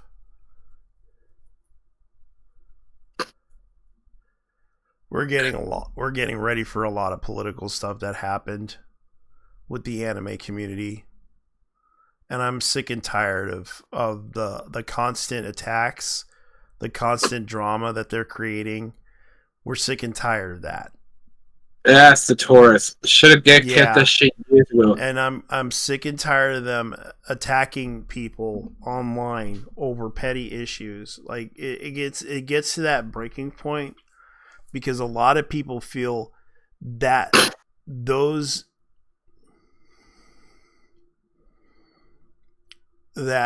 people, like, I get it. They don't like, especially when I heard what happened to that guy Cody. You remember Cody, right? The guy who's like the NASCAR driver, and they try to. Oh yeah, I was watching that yesterday. The guy got booted out of a convention because of his opinion. And I watched his live stream. He exposed everything. Because he said, little that you know about me, I'm a journalist. Because he actually dig deep into the whole situation with that convention. Because apparently the people... No, it was a vendor who was scared shitless of the guy. Yeah, it wasn't a vendor. It was also a cosplayer. It turns out the cosplayer... and also there was also a DEI person that was working at the convention. DEI Yeah, he even pointed out the person. He actually the stream last night that he did. He pointed out the people in question. One of them was an ex diversity and inclusive officer at Epic Games and was let go. Oh man! And then another one, which was a cosplayer, and then it turns out that cosplayer has a lot of skeletons in her closet, One was she kind of claimed that she was raped by her ex-boyfriend who committed suicide years ago. Yeesh. Yeah, and there was no evidence to prove that he did those things to her. There was no rape kit, no police filing, nothing.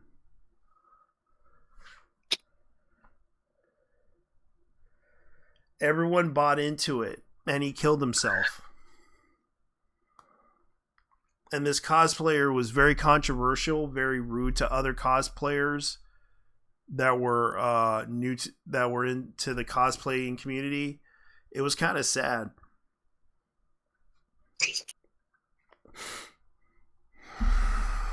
Why is the cosplay community like this, dude? I don't know.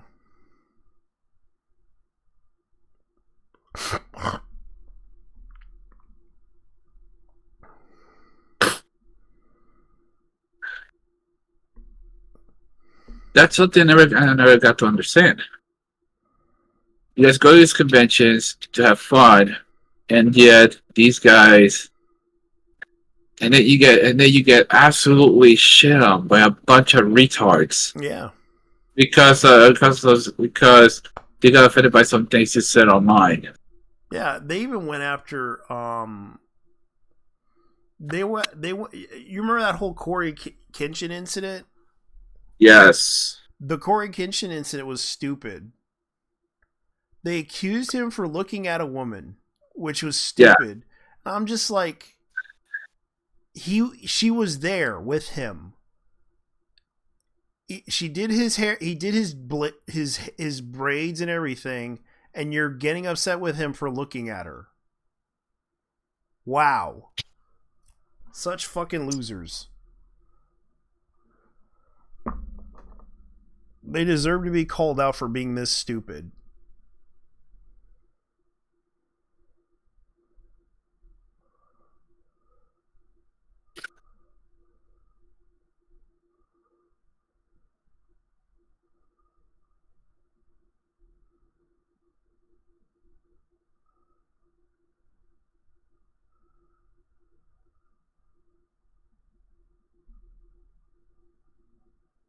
Yeah.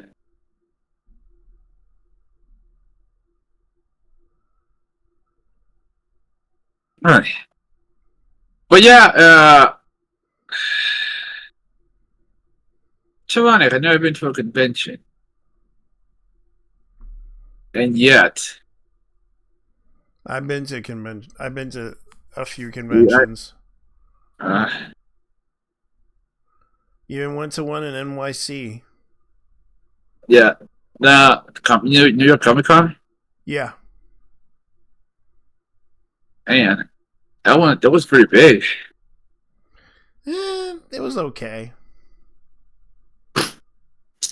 Yeah, but I mean, New York Comic Con, that's like one of the biggest ones in the States. Yeah. But it was fun, though.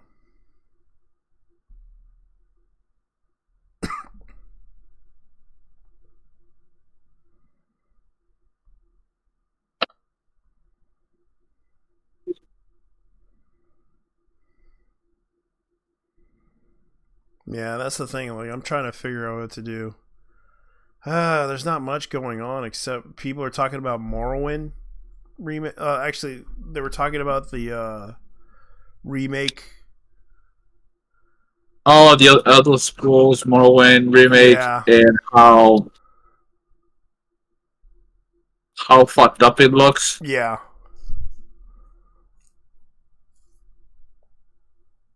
Yeah, classic Tom. It's not the I think it was Morrowind, the remake, and people said it was good. No, it wasn't the Morrowind. It was the I forgot what it was called. Elder Scrolls Morrowind. Yeah, it was the Elder Scrolls remake.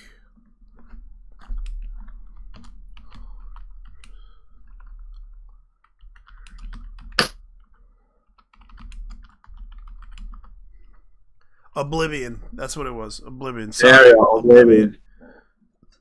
I'm thinking about buying Oblivion because I never played Oblivion. Because every time I try to look for that game, it's sold out. People kept buying. bottom out by the time I get there. I don't know. I have never bought a single game from Todd Howard. Some of them were pretty good. Even more so considering that the man himself is the man is a known liar. Yeah. His games were glitchy as hell, but they were fun. That's about one of my closest buck Tesla.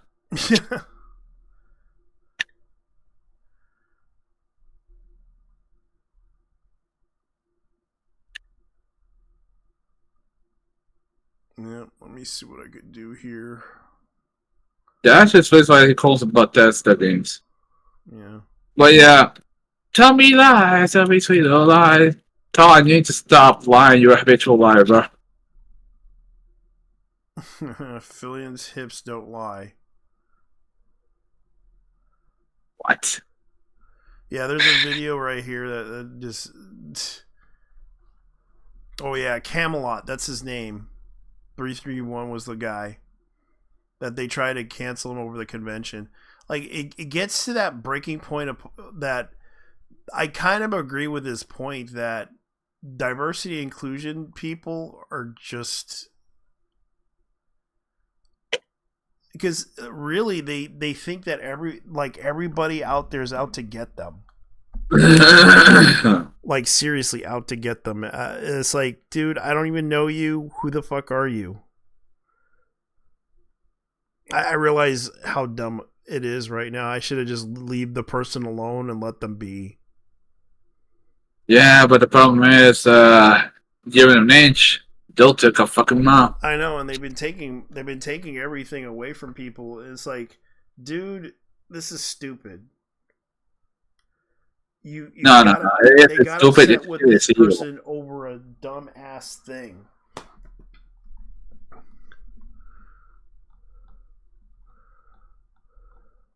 These people are evil, dude. Yeah, people are evil.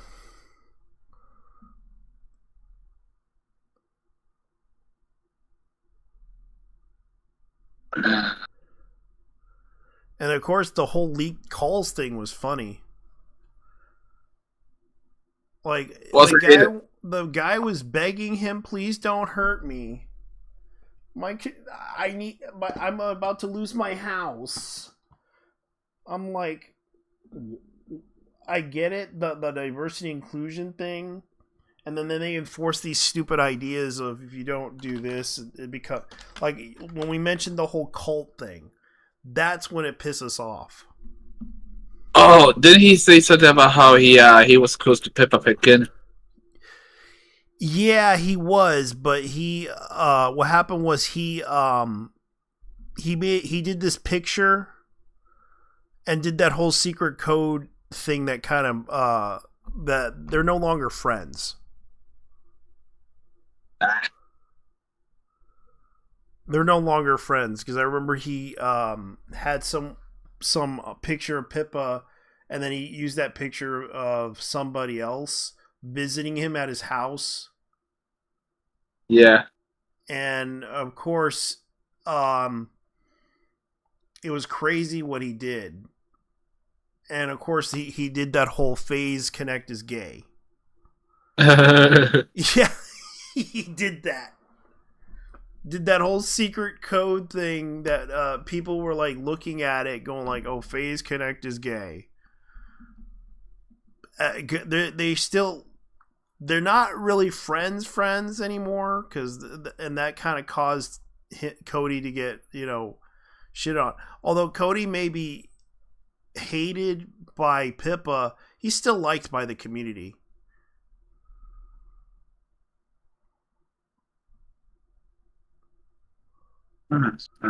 And the funny thing about that, the whole recordings were kind of messed up because the guy came off as a little bit, like I couldn't take his word.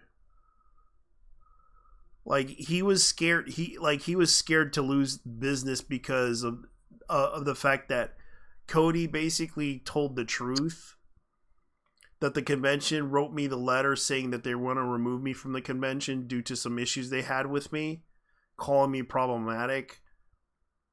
Ugh. And that was kind of the thing. Like, it was a PR. It was a bad move on their part, because it kind of tells you what's going on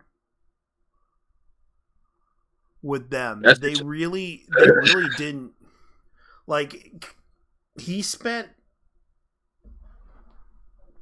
especially when Cody spent a lot of money, Camelot, aka Camelot, he basically spent a lot of money for merchandise for the convention so that he could sell it at the convention. Ha! Damn. And I feel bad. Like, he wanted to help out the convention, saying sure, and he was invited to the convention, did a little bit of merchandise for the convention, basically, doing a Mario Kart tournament and everything, racing tournament. But of course, they lost that opportunity. Now everyone, like, even some YouTubers decided to leave that convention because of what happened, due to the drama surrounding it. Because it wasn't right. Because Cody isn't a bad person. Sure, he made one big mistake with Pippa, but it wasn't as bad as most people make it out to be. And the whole issue with him talking about because he kind of is speaking truth on this one, that a lot of the community does have mental health problems. The anime community, the furry community, there's a lot of people in the communities that have mental health problems, and some of them are radicalized in some way. And that's what caused for some reason for him to get hated on by this so-called person. And it turns out it was two people that were involved in that. One was a cosplayer, the other one was a promotional, I forget what they're called, representative. Promoter. Yeah. And they didn't want him there. And then, of course, Cody went and did one thing that he kind of, out of vengeance, pointing out the hypocrisy of the convention went after the cosplayer.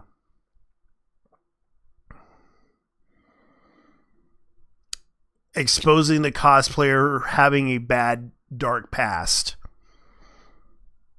of lying and also bullying other cosplayers. I'm not joking. He said he did this. And Red was talking about this. Yeah, Cody is going full scorched earth on that convention.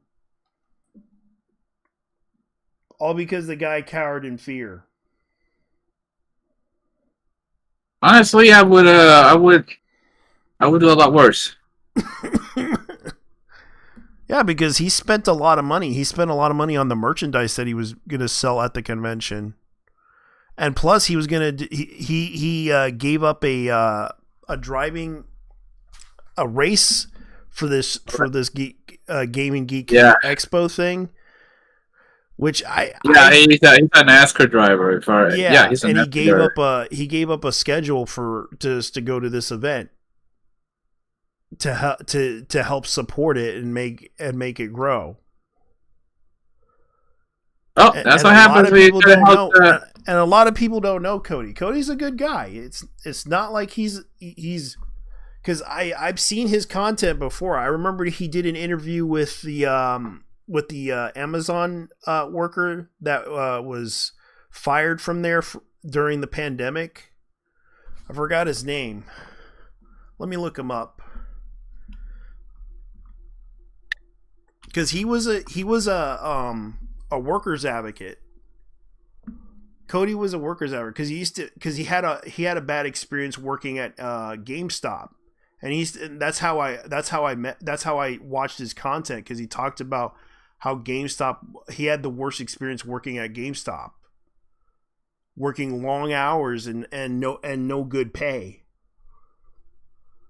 Now also exposing a lot of stuff that happened at GameStop. Especially he went into the GameStop meetings. And he was practically making a lot of content over that, talking about GameStop, talking about why GameStop was introducing some new store policies and everything. Like, the guy literally made a living off of that. That's why Cody was well liked among the community, because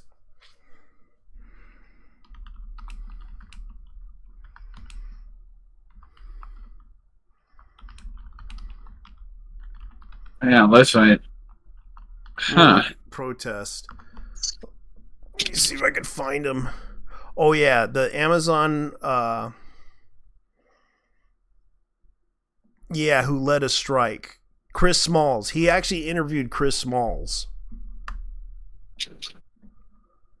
That was the guy who led the Amazon strikes in New York, and he was fired because of that.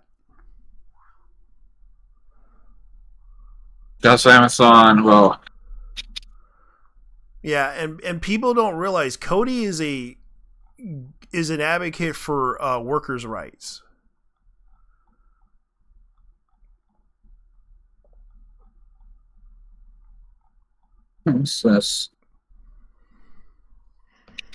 Yeah, but people don't realize he does a lot of, like, people come to him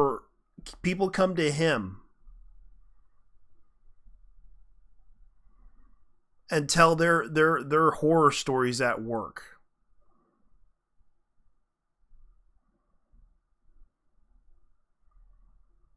I mean, I never had any horror stories when I worked, but they were actually, they're not memorable. For instance,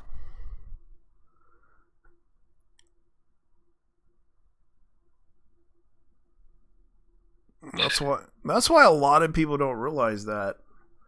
Then again, they were government. It was for the government, so yeah.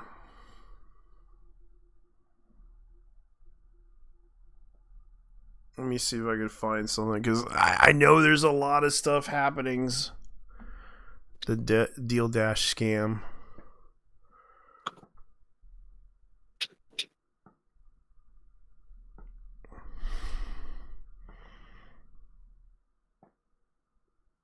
Like, Cody isn't a bad person, but the problem is they had a problem with him, and because they were scared of him, but they don't realize he knows, and he exposed.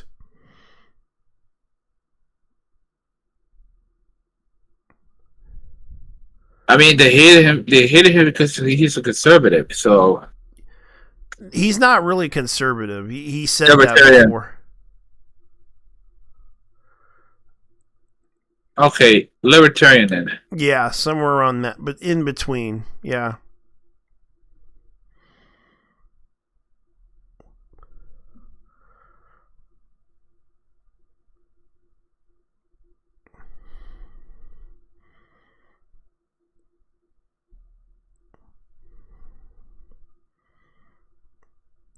Let's see what they have.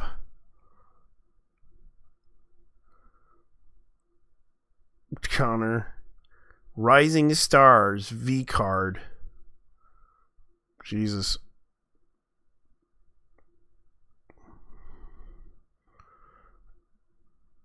Yeah, it's base. Yeah. Based. Picora.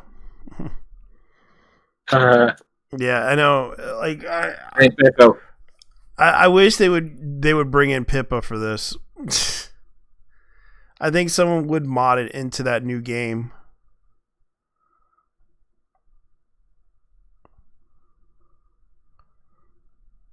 Oh yeah, speaking of which, I'm gonna say this. Congratulations for the woman who survived cancer. I'm not gonna mention who, but congratulations. Huh. What one survived cancer? A VTuber. Ah, okay. Yeah. I'm not going to mention who, because she kind of gets upset about that. Hold on. So a VTuber, you know what? So a VTuber actually had.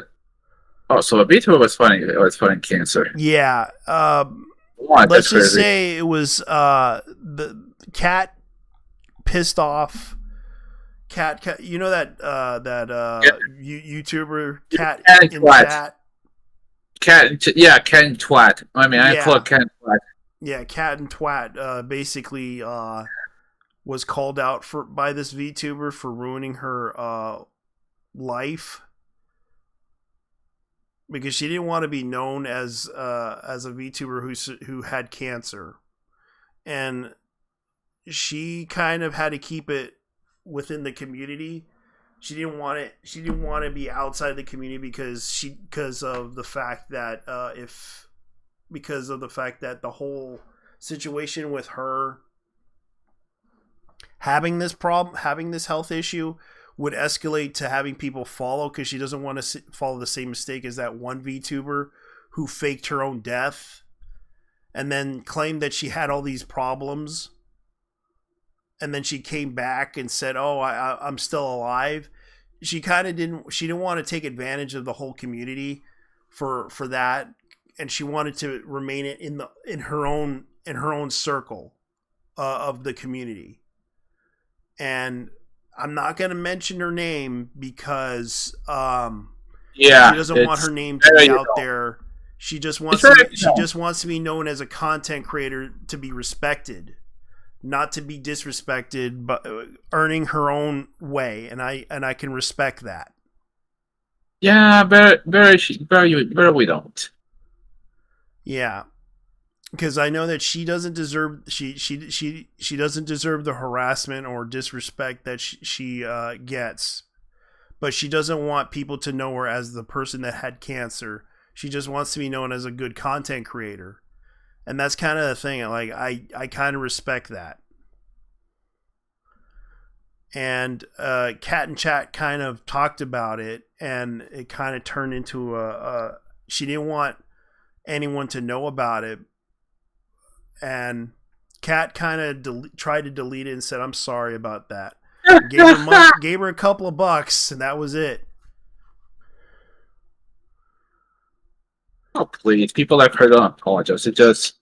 Even if they apologize, well... Let's be real. It's not genuine. They don't apologize at all. They don't do a shit. I know.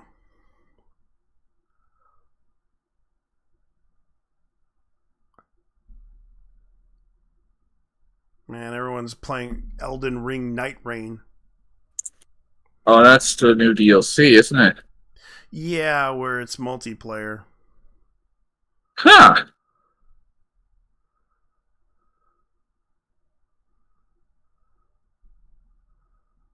I'm out here. Oh, speaking of games, they finally fixed that server issue in the US server for Genshin. Well, that's good. At least for the time being, because I can get in without using a VPN. All right.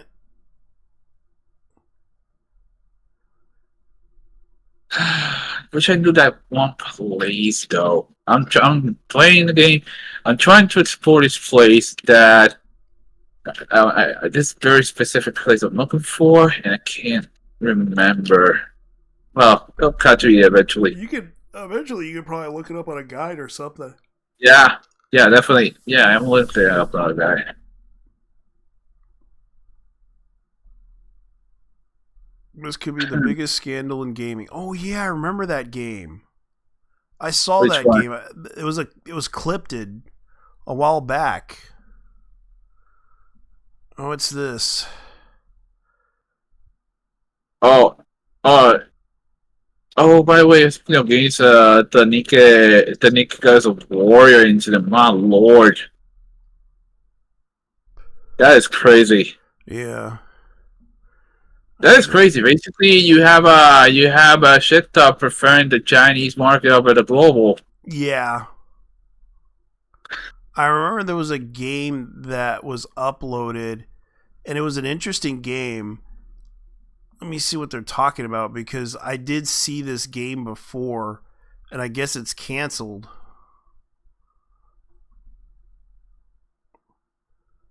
Oh yeah, Mind's Eye had a problem.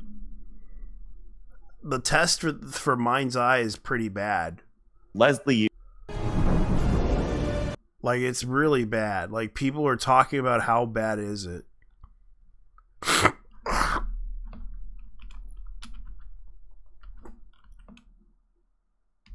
What is that game about? Mind's Eye? Mm-hmm. It's a cyber, I think it's like a cyberpunk GTA.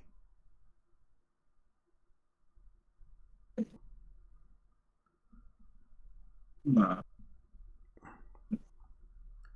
And people were talking about this game. I was like wondering if it was going to be any good, but it turns out it was pretty bad. Oh, okay. So it's built by IO to build a Rocket Boy. Yeah. And people were talking about this game, saying it was like it was a cyberpunk GTA, but it had. Oh, Leslie Bancy is directed this. Get out of here. Yeah, for those who don't know, Leslie Bancy, that guy directed the 3D trilogy, the 3D trilogy of Grand Theft Auto. He was one of the guys responsible for Grand Theft Auto as a whole. Yeah, and he decided to make this one, and it actually looks okay. But from what I heard from people, there was a lot of issues with the game. Yeah, he was actually the lead developer of the 3D saga of Grand Theft Auto. Yeah. All the way to Grand Theft Auto 5. Yeah, and Mind's Eye, people are talking about Mind's Eye, and Mind's Eye, from what I understand, there's some controversy about it. There's another one called Everywhere. Yeah, so there's been talk about it, like, considering this is an Unreal Engine 5, and it's published by IO Interactive. Sebastian Laval, yeah, he's in this game too.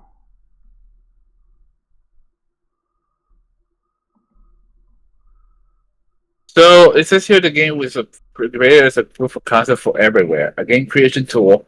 Yeah. It was a method as a mind period experience between the free-to-play Everywhere platform. Yeah, so it's also, from what I it's understand, an episodic game. Here's what I found out. It's also 16 megabytes of RAM. 16 gigabytes of RAM? Yeah. That's the average. I mean, there are games that are actually requiring 32. Yeah, and the funny thing is, like, the average graphics for it is 8 gigabytes of VRAM. That's the recommended. The minimum is like 6 gigabytes of VRAM. And the storage is 70 gigabytes of available space. SSD required. Intel iCore 15 1104F and AMD Ryzen 5 56X. Okay, so this is the fictional New City Future Studio Red Rock. Yeah. Okay. The safest city in the world. So let me experiment in this in the position of man and machine. Alright. There's Jacob is good covers to this. And there's rumors talking about this thing. Like, is it a good game? Is it bad? We don't know. Already people are shitting on Elden Ring. It's like mixed reviews. Probably because of the DLC. Okay, 70 gigs of bit required. Yeah. You need an SSD for this shit. Yeah. A fast fucking SSD to load that thing up.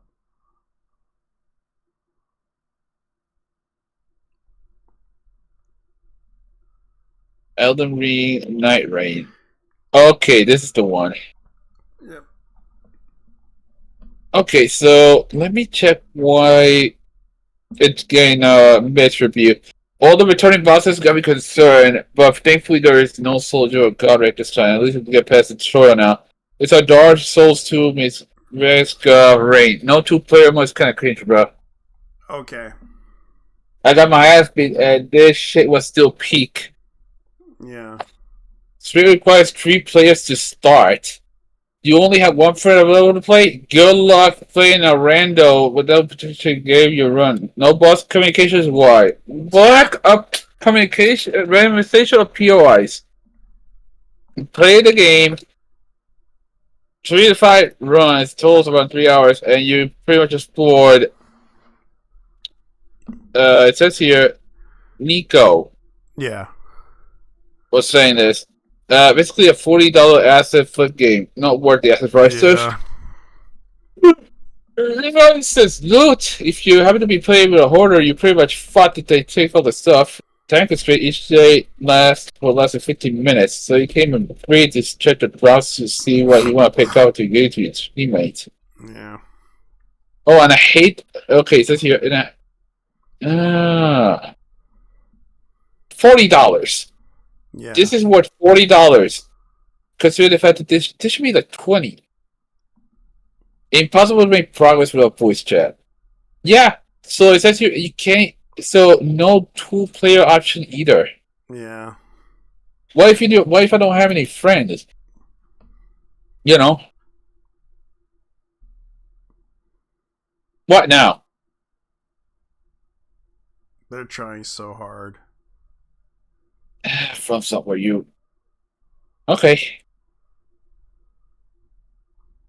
That's tools. That's software. Oh my bad. That's from software for you. Yeah.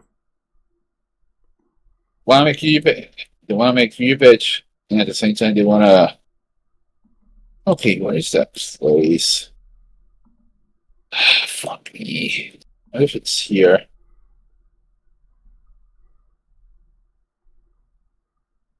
They try so hard.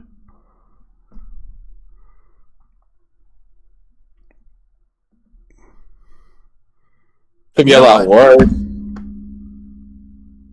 I might just stream. Yeah, there's a problem. Yeah. I'm falling asleep. I understand. We're gonna end this show. We're gonna end Yeah. it. We're gonna end it. We're gonna end it now. We're gonna Yes, sir. We're gonna send this. We're gonna send another colony into Australia. Yes, and I might as well do this. Oh yeah, by the way, if anyone's watching, tomorrow it's anime night. Friday night, fucking. I mean, Yeah, sorry. we stream on Kick and under the name JT Vega X. You can go and check out the stream. We do it every Pacific Standard Time at night.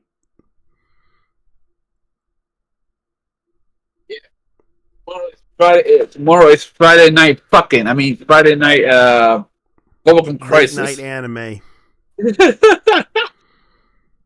I might just tell. I gotta go tell my friends about this and see if they're interested in watching me play two animes, because we gotta finish up with